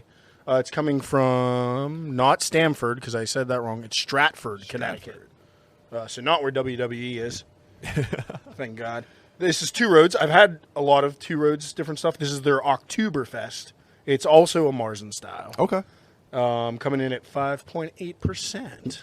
So I've also had some Two Roads in my time, and I really enjoy their porters. Our porters are usually pretty good. I enjoy those. So it makes me very excited for the Marzen, because I kind of feel like it kind of borders up on the same thing. It's a traditional style. I've had a lot of their IPAs, and I like them. There's nothing I can say negative about Two Roads, which is why I chose this one.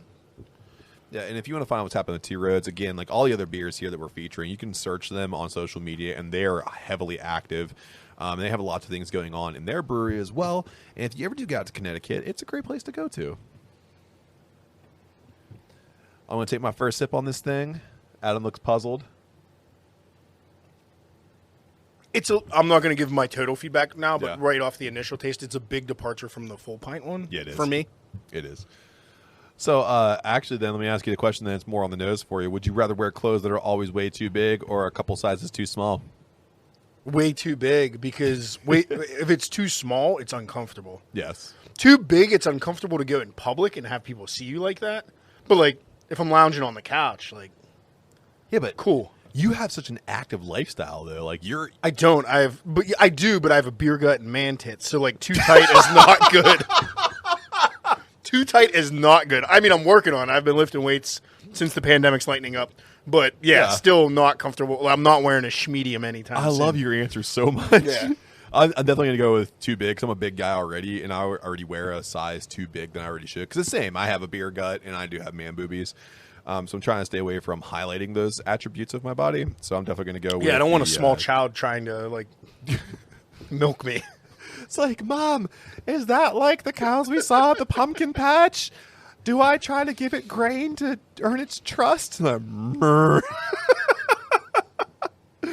Well, then, Adam, I'll ask you then, since you and I are both heavily tattooed. I like to believe that. Well, not heavily tattooed, but we're tattooed. I'm working on getting heavier tattoos. Yeah, you have more tattoos than I do, and I'm trying to catch up to you, and I will eventually here. But I have to ask you, would you rather have a tattoo of the title of the last book you read or the last TV show you watched? I'm so dumb. When's the last time I read a book? Definitely not. Oh, man, I think the last book I read from like cover to cover that wasn't audio form was The Tipping Point, which is like a business book. So it's like. So if we included audiobooks, then what would it have been? I think I'm like in the middle of listening to it.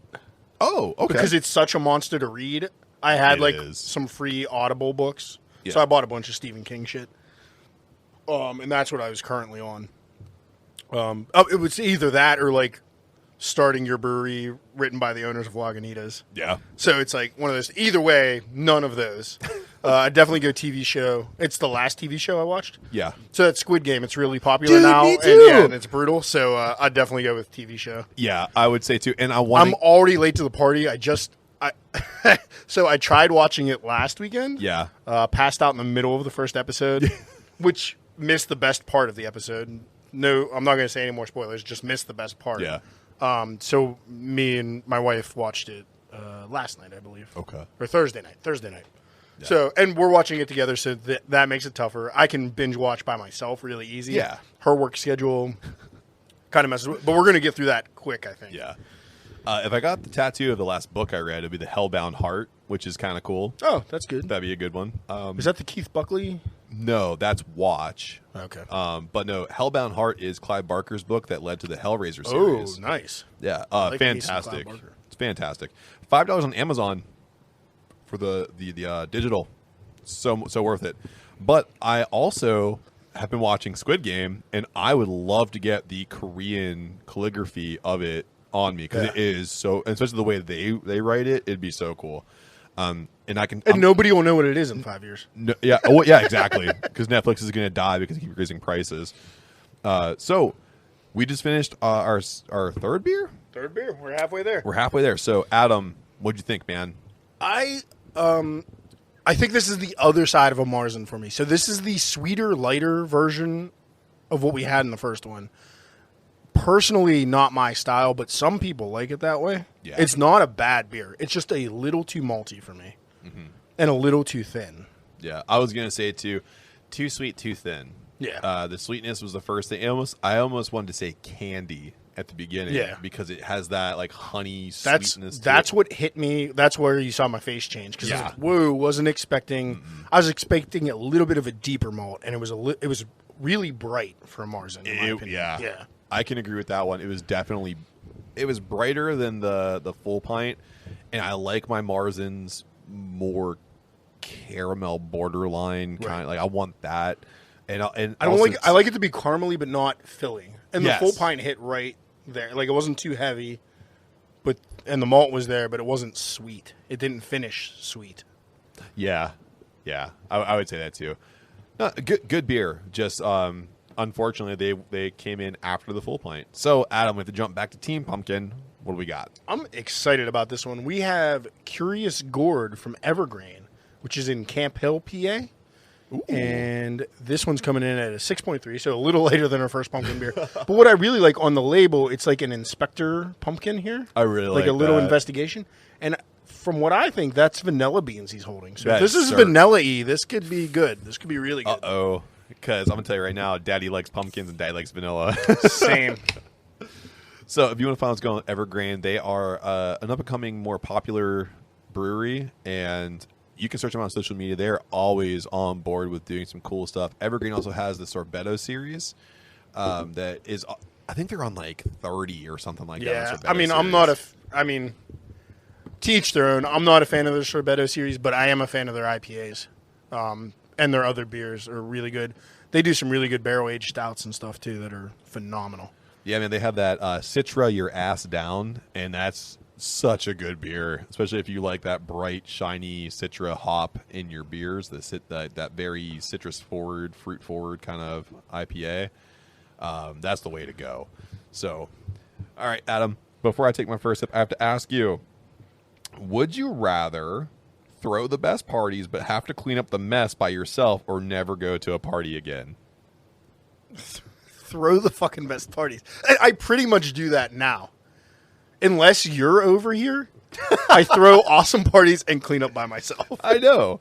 Well, and people are like, oh, because Matt doesn't go to the parties? No, I go to the fucking parties, but what happens is I clean. Yeah, you are my cleanest friend. Yeah.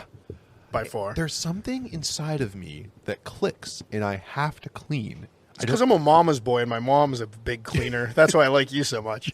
Oh, dude, brew days with you are so easy. Yeah. I just, like, leave shit everywhere. Yeah. I'm getting really good at cleaning now, but I'm not going to prove it to you. I'm just going to let you do your thing. Yeah. But, definitely throw the best. To never party again, like, yeah, I can't imagine. That sounds terrible. I don't even care. People, I could have 3 people puke on the floor here. I'll clean it up. It up. Just to have parties, just to be with people. It's a real. This is going to get a real. We're 4 beers in, and I'm going to get personal. Hell yeah! But I was a real hermit and a real introvert in like middle school, high school, even in college when we met. Yeah. But since like I found my group of friends, and I don't know who I'd be without my group of friends. Yeah. So like to not have parties, to not have big social interactions, the pandemic was tough.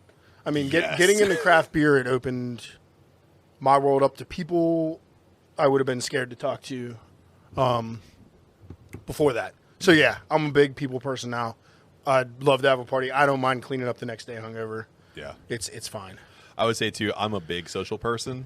And if I wasn't able to go out and do things like party style or I lose my mind. So, and to kind of go back to what you were saying, like when we were before the pandemic and before we both got you got in the craft beer scene before I did, and you pulled me in. Thank you for that, by the way, because the people I've met because of you getting into the scene has helped me, especially with this platform podcasting. And it kind of gave me the courage to do it because I finally realized I have like similar interests with people, which is cool. But if you remember, before all this, I would go like talk to the people. That like if there was something happening, you'd be like, oh, is that so and so? Like, is that John 5 or is it? Yeah, like, I'm gonna go talk to him. Guess who I didn't talk to this past week? Amigo the Devil. Yeah, because you weren't there. Yeah, so we go back to the first Amigo the Devil show we had. Adam and was the second. Adam was like kind of apprehensive about talking to Amigo the Devil. Which if you don't listen to Amigo the Devil, you need to. Great murder folk punk kind of guy. And he's so sweet. He's just walking by me, and I just, like, leaned over and was like, Amigo! Pulled him right over. We took pictures with him. It was great. And that was, like, kind of my thing. But I think the roles have reversed, man. Like, you will say, like, oh, that's the head brewer of, like, insert incredible brewery. Let's go talk to him. Or I'm, like, walking up on you, and you're already engaged in the conversation. If it's in brew culture, I'm still good with it. If it's a musician, though, it's tough. I did without you. Approach Connor from Tejon just because we interviewed them and Friends I was of like, the podcast. Yeah, I was like, I need to let him know who we are. But like, also a part of me that night, and Lori can tell you about this later. I was like, I was gonna like bring merch and like take beer and try to get him to like try our beer, and I didn't do any of that. I was like, I was too nervous to do that part. But I did say hey and said we were decaying with the boys and everything like that. And that's where I come in. I should have went and grabbed the damn hat I bought and had him sign it, but Lori had it, and I didn't think that far ahead. I think they're a good group of dudes, and they were so nice during the interview. And I can't wait for them to come through Pittsburgh again. Yeah, we'll be there. Sure. We'll be there. I hope they play like Spirit or something like real small, and it's just them and an opener.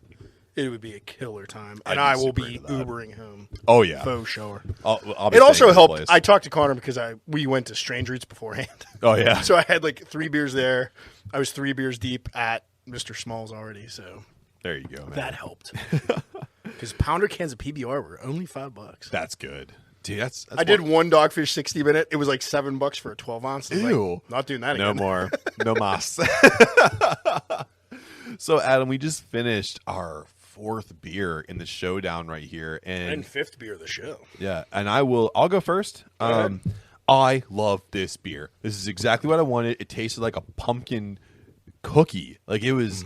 It had the sweetness from the gourd. It had the rollover fine. So people want vanilla to be very sweet. In beer, you want it to be very even and kind of rolling, and that's what this vanilla was. Vanilla kind of acted like a linking agent between all the flavor profiles. Just enough spice, just enough pumpkin, just enough vanilla, and a decent finish coming in at a 6.3%. Dude, I might have to fight you for the remaining 3 cans of this. Oh, you don't have to because I think it sucked. No, I almost got into a fight with you. I love this beer. Inspector Pumpkin on the label is definitely looking at vanilla beans. I think I just echo what you say. I think that vanilla just brings all the aspects of a pumpkin beer together, and it's a really tasty treat. That's an awesome beer. Yes, that's what I want my pumpkin beers to be like. Exactly. That's what I want. And also, too, you know what I really liked about it? The color. I was just going to say, the color was shocking when I poured it out. Because Yeah. I was like, whoa, this said it was an ale, not a stout. And as you poured it, it lightened up a little bit. But it's a very deep, dark brown. Yes. But it does not, there's no roastiness. There's no. That's what I was waiting Yeah, for. yeah, there's none of that. Never came out. I don't know. I mean, I don't know if that darkness just came from the vanilla. That would be a shit ton of vanilla. A metric shit ton of vanilla. If you guys don't know right now, vanilla's like $1,000 a bean right now. Yeah, I just bought 4 for a beer we're taking to drink the cookie table, and I had to put a second mortgage out on the house. Actually, what Adam doesn't know is I actually sold one of my kids to get the money to help supplement his mortgage. My vanilla beans. My vanilla bean supply. I'll miss you, babe. Hopefully you're surviving. And the little peek behind the curtain for the brewery. So on a homebrewing level, you can do tinctures. Yeah. So I took those really expensive vanilla beans and put them in cheap-ass vodka to extract more flavor. Smart. So it's like, to take these precious gems and put them in a $10 handle of vodka. Nikolai vodka. It's Nikolai. Is it Nikolai? Oh, my God. You quintessentially put vanilla beans in hairspray, and you're just hoping for the best. It works. I've done it before. It works. It's the best to extract that flavor.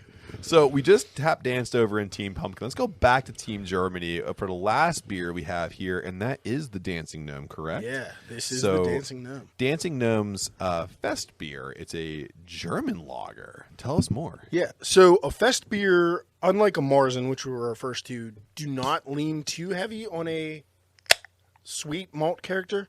It's kind of drier, and it has a little bit hoppier backbone. Not hoppy like an IPA or a pale ale, but just a slight bitterness. It's a little more well-rounded, clear beer, kind of like a normal German beer. So it kind of borders on a crispy boy if you're kind of if you're trying to equate it to something. So you're looking more towards a Pilsner idea. And of course, Dancing Gnome is known for their IPAs, so that's why I was kind of looking forward to this one to see how they would kind of go the opposite direction, because if you're new to the beer scene and you're not really sure what an IPA is versus a German lager, a Fest beer, or a Pilsner, IPAs are hoppy. They're usually pretty hoppy, pretty aggressive, especially Dancing Gnome puts out more West Coasty style IPAs. So I'm really excited to get into this one. And if you want to find what's going on Dancing Gnome, search them out on all social media. They have great collabs too for the Barrel and Flow, which we reviewed 2 or 3 episodes ago. Mm-hmm. So check them out, and also great guys over there. So Adam, I have to ask you, since we're still doing Would You Rather in between here, this one's hitting close to home. I want you to get teary-eyed. You ready? Oh no. Would you rather save your best friend's life if it meant 5 strangers would die, or save 5 strangers if it meant sacrificing your best friend? You're dead, motherfucker.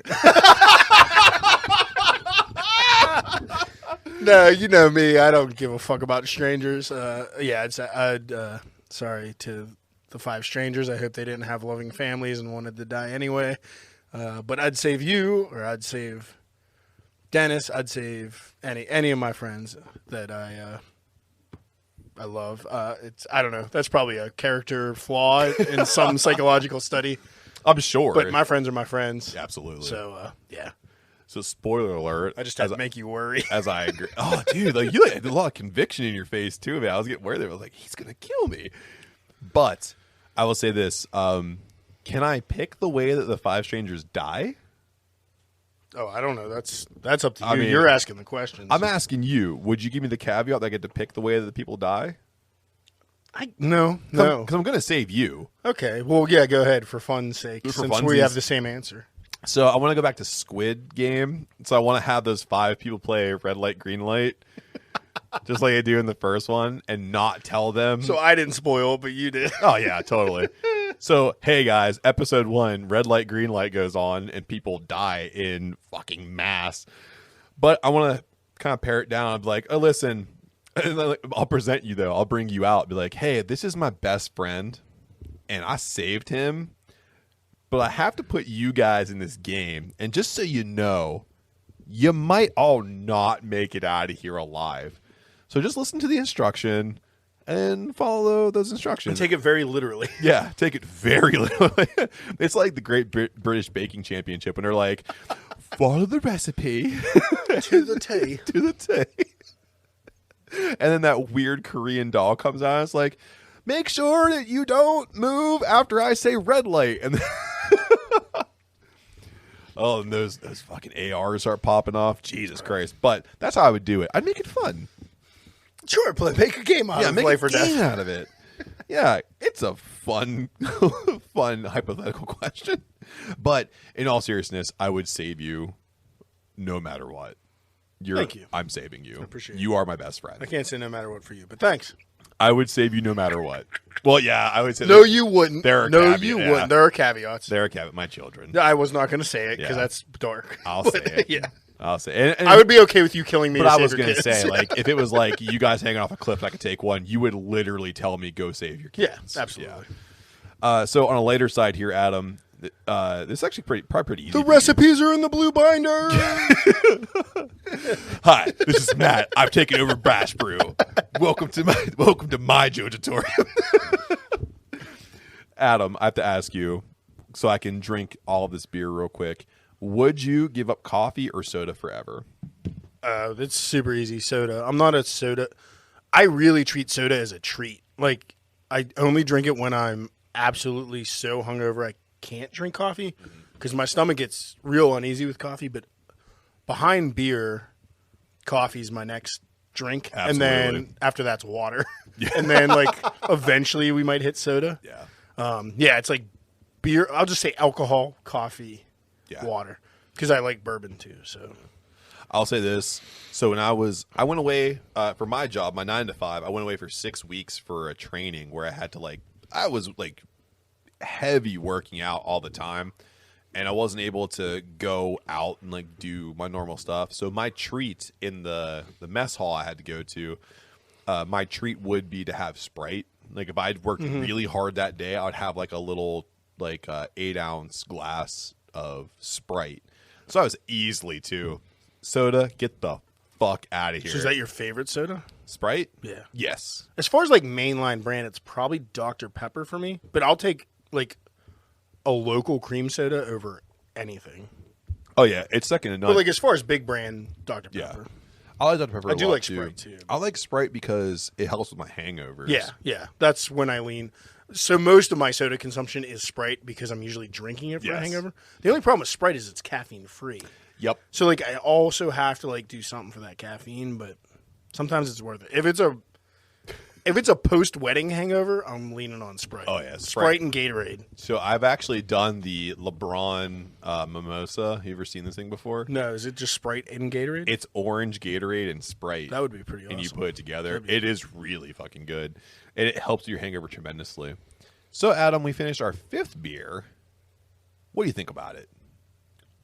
I really liked it. And going into it, like I knew I liked Fest beers. I had not had, in full disclosure, I have, other than Master of Pumpkins a few years ago, I haven't had any of these beers before. But that one was phenomenal. Yeah, I have to agree with that. I love Fest beers. As much as I love Adam beers, again, thank you, Necromancer, for that first beer we had in the first round. Not to disparage you, but you were all the way in the first round. But this Fest beer is spot on. It's nice and light. It's crisp. It's got like a nice like sweetness on the back end of it. I really enjoyed it. And at 4.5%, it's something you can have all day, all night. And I honestly, man, This is the perfect time for me to get you in a verbal contract. I'll give you the rest of that gourd one, the vanilla Evergrain, if I can have the rest of this one. oh yeah, shake hands on that one. Yeah, we'll shake There hands we on go. that. I definitely would do that.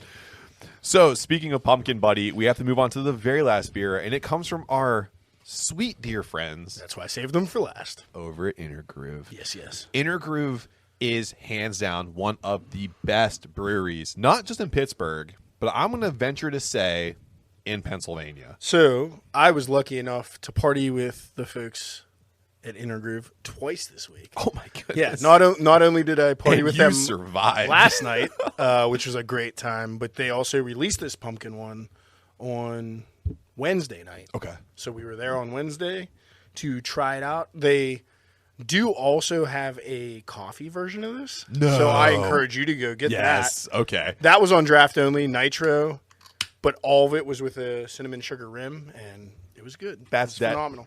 That's Daddy's lane right there. And of course, Intergroove, if you search them on social media, you'll find out that not only do they have their space over near like the Penn Hills area, but their second Verona. space. Yes. Verona. Yeah. Their second space up in Allentown? Is coming together now. It's not open yet, but they're constructing it now. And we didn't even mention what the beer was, so let me go ahead and do that because we're just excited to try it. So it's Intergroove's Hallowed Ground. It's their pumpkin ale coming in at 5.3%. This is the only one today I've already had, like I just admitted. But yeah, and I can tell you right now, Intergroove, I love your IPA game is on point. And I'm trying to remember, is it Ethereal? Yes. The Ethereal? Yes. Oh, my God, dude. When that one comes out, I go buy 2 4-packs every time. And the other thing, too, about Intergroove. Same. I don't like sweet IPAs, but that one just crushes point, me. dude. Yeah, it's super vanilla. Super balanced. So also Intergroove, if you go back a couple episodes on Hop Nation, they were interviewed and did a great job over there. But they talked about how they came up with their ideas for like naming the beers, and they're very music influenced. Yeah. Fantastic. And a lot of their music influences are like 90s alternative, which is like where I started listening to music. So it's cool. And it's 2 husband and wife couples in their ownership and their brewing. So hits really close to home for me. It's like really inspirational for us here. So yeah, just love that brewery. And they kill. They absolutely kill. So, and right now, I would like to thank just everywhere I got the beer. I didn't want to do any spoiler alerts, but thanks to Intergroove, I picked it up at Intergroove. Thank you Creekside Beer Distributing, got some there. We got some at the Washington Beer Company in Trinity Point, Washington County, and Full Pint. So I'd just like to thank everybody for allowing me to buy some beer. Yeah. I'm just to put them out there. Can't say enough good. I mean, of course, the breweries are great. Can't say enough nice stuff about Creekside or Washington County. Oh, yeah. Or Washington Beer Company. Washington Beer Company, you can mix and match 4-packs of anything they have, which is crazy. Like, there's not many places that do that. And then Creekside has a crazy local selection. So very easy to get in there and find what you want in the Western PA atmosphere. Yeah. They have everything. Just a great these distributors are starting to get into the game of like splitting things up, and I'm excited about that because there's nothing worse than when you take a gamble on a 4-pack and it sucks. and the first beer comes out terrible. And here's the thing too, and then 3 of them sit in the back of your fridge forever. And you try to like palm off on your friends like, this is so good, dude. But here's what I'll say too. Brewing beer is much like pro wrestling, and although we crack jokes on both are very hard. Yeah. I'll say that. There's nothing easy about it. Just because we say something might not be to our liking does not mean we're disparaging that wrestler or that brewery. Well, and it's all personal preference, too. Yeah, absolutely. Like, to go to that Master of Pumpkins, they make it every year for a reason. Somebody likes it. It's just too spicy for our taste. Yeah, I'd never dump on a brewery without trying everything they have. If they have one style that I don't like, try the next. That happens, but yeah. We've gone to breweries before. Point of personal preference. Man. Point of personal preference. So, Adam, as we sip on the last beer here, I have to ask you, this is a good one. Would you rather go backstage with your favorite band or be an extra on your favorite TV show? Now, that's your favorite band or favorite TV show of all time. It could be still in production and still on tour, or you can fantasy book it. Canceled, dead, whatever. Yeah. It's definitely band. I just don't know what band. Trivium. Because I just like... In way. I do love Trivium. But I just like music over TV. To pick a band, though, I don't know if I can do that right on the spot. That's tough. It's just... It goes in ebbs and flows on like what I'm really into at the moment. I mean... If I'm fantasy booking... purely fantasy Yeah, booking, absolutely. it would be Maylene and the Sons of Disaster, because that means Dallas is doing really well. Yeah, Dallas is healthy. Oh, jeez. So I'd pick them, but I'm really into them and Every Time I Die, clearly. But just right now, like that's what I'm really into is like that kind of like southern gritty. It's southern and Rust Belt gritty, heavy metal, hardcore. Well, it's like hardcore with a soul. Yeah, you know, like if you look back at like other hardcore acts that, and I love this band, but it's just a comparison I want to make. Like Comeback Kid, that's from the much maligned Victory Records label. If you put them up against like an Every Time I Die, despite both of them being very, very good, I really enjoy just like the soul of Every Time I Die. And I think that's why they're my favorite band, because they embody that. That's not true, because you're going backstage at Panic at the Disco. I love Panic at the Disco so much. So you can cowboy shit Brandon. I would cowboy shit the fuck out of Brandon Urie. I love that. You know what, too? Did I just pick yours? Did I just do your... You know what? Let's go for it. I would love to be backstage at Panic at the Disco.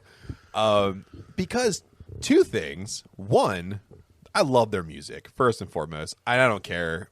I don't fucking care. Like, I love everything, but for some reason that band from like that 2002 emo era really stuck with me. Really enjoy it. And then their progression as they went through, and like Brandon Urie is like the only person left, really. Yeah, it's like him and like his supporting band. But I went and saw them when I left a really toxic job. My last day, I went and saw them because my wife got me tickets. And it was like when the was that when you were working for the shopping cart company? Nope. No, it was after that. Okay. But I still work for people who probably work for the shopping cart company. But like that job was so toxic, and it was like going to see Panic at the Disco was like the release I needed to be like, that's so over. And they had the Prayer for the Wicked album came out, and they had songs like Fuck a Silver Lining and Hey Look Ma, I Made It and shit like that. And in my career, I've made it. Like I ascended to the top part of what I can do in my field, akin from like being like so far into the echelon of like anonymity, right? That album resonates with me a ton. And like the Roaring 20s song too, like Tying Off a Silk Tourniquet and shit, like all these things, like blasting through my 20s and surviving in my 30s. Like, yes, long story short, long explanation short, I would go backstage at Panic at the Disco. Glad I just booked that for you. Thank you. So if I could fantasy book another one that's even more impossible right now, I would love to be backstage at a Motorhead show just to see if Lemmy could force feed me enough Jack Daniels to kill me. He could. And I bet you he could. He could. He actually... I think that party and that conversation would be epic. Unbelievable. Yeah. Epic. Totally epic. Do you remember you and I went to, it was me, you, and another buddy. We have Zach. We all went to Mayhem Fest, and somehow we ended up in the Jack Daniels tent. Do you remember that? Yeah, like literally, I fell into it. Yeah, while we were in there. Yeah, we were in there too long. Too long, because I kind of felt like one of us won tickets and like got VIP access to that. Zach. Wow, Zach won it. He's impressive. Absolutely. I remember being in there, and it was almost like nobody else was going in because the shot girls were like, "Oh, do you guys want this or that?" And I was like, "Do we party like rock stars for like 30 minutes?" Mm-hmm. It was like we almost died after we were drinking like Eagle. Not Eagle, the honey, the wild turkey honey. Oh yeah, dude, we split American honey. American honey in the parking lot, and we were drinking American honey in the parking lot, and Yingling Black Sands. And we were mosh pitting in the parking lot, and we got in somehow. Yeah, you fell into the Jack Daniels tent. I literally tripped on the post and fell in. God, man. And they're like, "Oh, you need some more." I was and I'm like, "Yeah, I fucking do." Sure. I just embarrassed myself, sure. Yeah, pour shots we were like in my face. 22, 23. Yeah, the prime age to get manipulated into drinking more. So speaking of drinking more, Adam, we just finished our last beer of the showdown, and I think it's my turn to go first. And I want to say thank you, Intergroove, for this beer. Nice and this spice that you have on this one is nice and even, and I don't taste a whole lot of pumpkin in it. It's not as predominant as I want it to be, but the spice is as balanced as it could be. It's a good beer, and it makes me very, very thirsty for the coffee. Version. The coffee version's really good. Yeah, I think because if you had the coffee bitterness balancing out more of that spice, you're gonna get like a nice pumpkin spice latte kind of taste out of it. So I want to say Intergroup, fantastic job on this one, coming at 5.3%. I can have a whole 4 ski of this one, and just great job. Thank you so much. Yeah, for being on the lower end of the ABV scale, it really stands neck to neck with that Evergrain one in my mind. It's the spice is where the spice needs to be. Even at 5.3, it's not thin. It's still full body. It's still tasty, and I could drink the whole. We have a 4-pack of this as well. So this brew day is going to be brutal. But yeah, great beer. They never disappoint. Yeah, absolutely. So Adam, we've gone through 6 heavy hitters from not only Pittsburgh, but our friends out in Stratford, Connecticut in Two Roads. So I have to ask you, what is if you could pick one of the teams here, who's your overall favorite team? I can't believe how hard it is for me to not be on Team Pumpkin. Because I don't usually like pumpkin. I usually am a German loyalist. Damn. Say it. It's like, well, we have two good ones on each side. Yes. And one that wasn't quite my taste. Right. But if I had to drink them all day, I'm going Team Germany. Oh my goodness. We couldn't be more different because I am going to go Team Pumpkin. I look at Team Germany and I see 2 banger beers in Dancing Gnome and Full Pint. And then Two Roads just kind of undersold just a little My bit. thing was Two Roads wasn't the worst I had today. No, it's not the worst. Yeah. I will say that.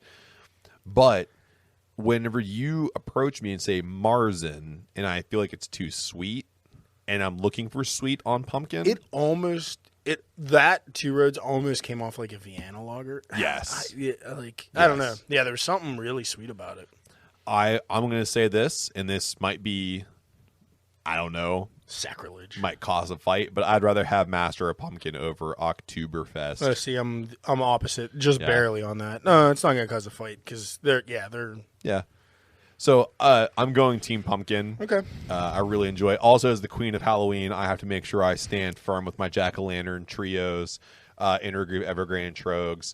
So we are spooktacular in our choices. So I am Team Pumpkin. Adam is Team Germany. Nobody lost here, by the way. No. Let me just say, all 6 of these beers are fantastic. But, Adam, we have to get down to our favorite beers. So aside from you picking your team, any one of these 6 beers can be your favorite beer. Which is your favorite? So the funny part is it comes between 2, and it's one on each team, actually. I can tell you right now, I can understand exactly where you're coming from. I think I'm going to stick with my Team Germany, though. Okay. On my favorite overall. And I'm going with the Full Pint Marzen. This is where we agree. Because for me, it was down between the Full Pint and the Intergroup beers. That was my 2. Yeah, absolutely. And only because I love a good Marzen, and I feel like Full Pint hit the Marzen out of the park, 1,000%.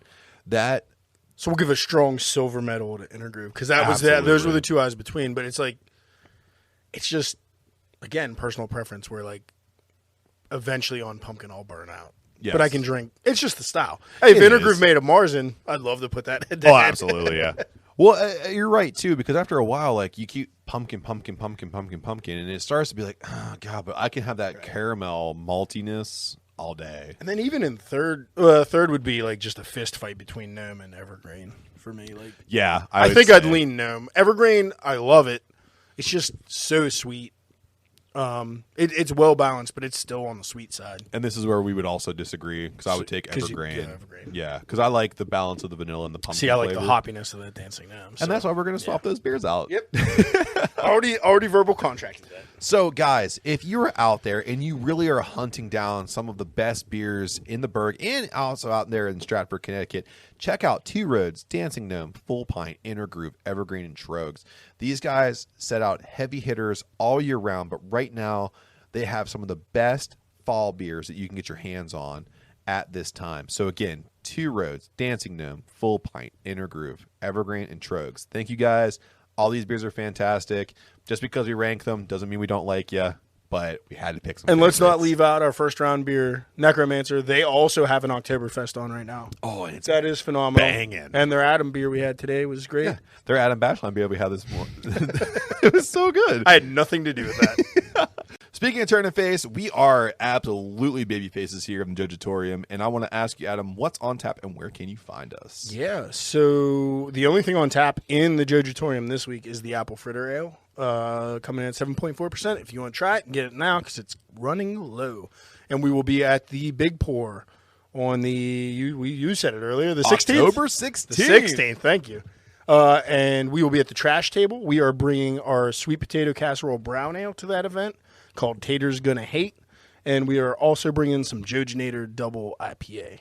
So come get that, and then we will be at Drink the Cookie Table on November 6th, and we will be bringing our Nightmare Dressed as a Daydream, which is our lemon bar ale, and we are bringing the beer we are brewing right now, the Pumpkin Roll Stout, Shat-Faced, our Imperial Pumpkin Roll Stout. I'm trying to prepare my biceps to like stir it. Oh, get your freaking whatever control sugar ready because it's going to be a sweet fest. Shout out to our homie Meat Fridge out there too for making a sick video. Yeah, that you will be seeing. Yeah. Man, you probably already saw it by the time this drops. If you're not seeing it, go lead right into the socials. Follow Adam at @bash_brew on all social media so you can see what's happening on the Bash Brew Beer Tour 2021, and also just see what we're doing down here in the Jojitorium in the Brew Lab, you know?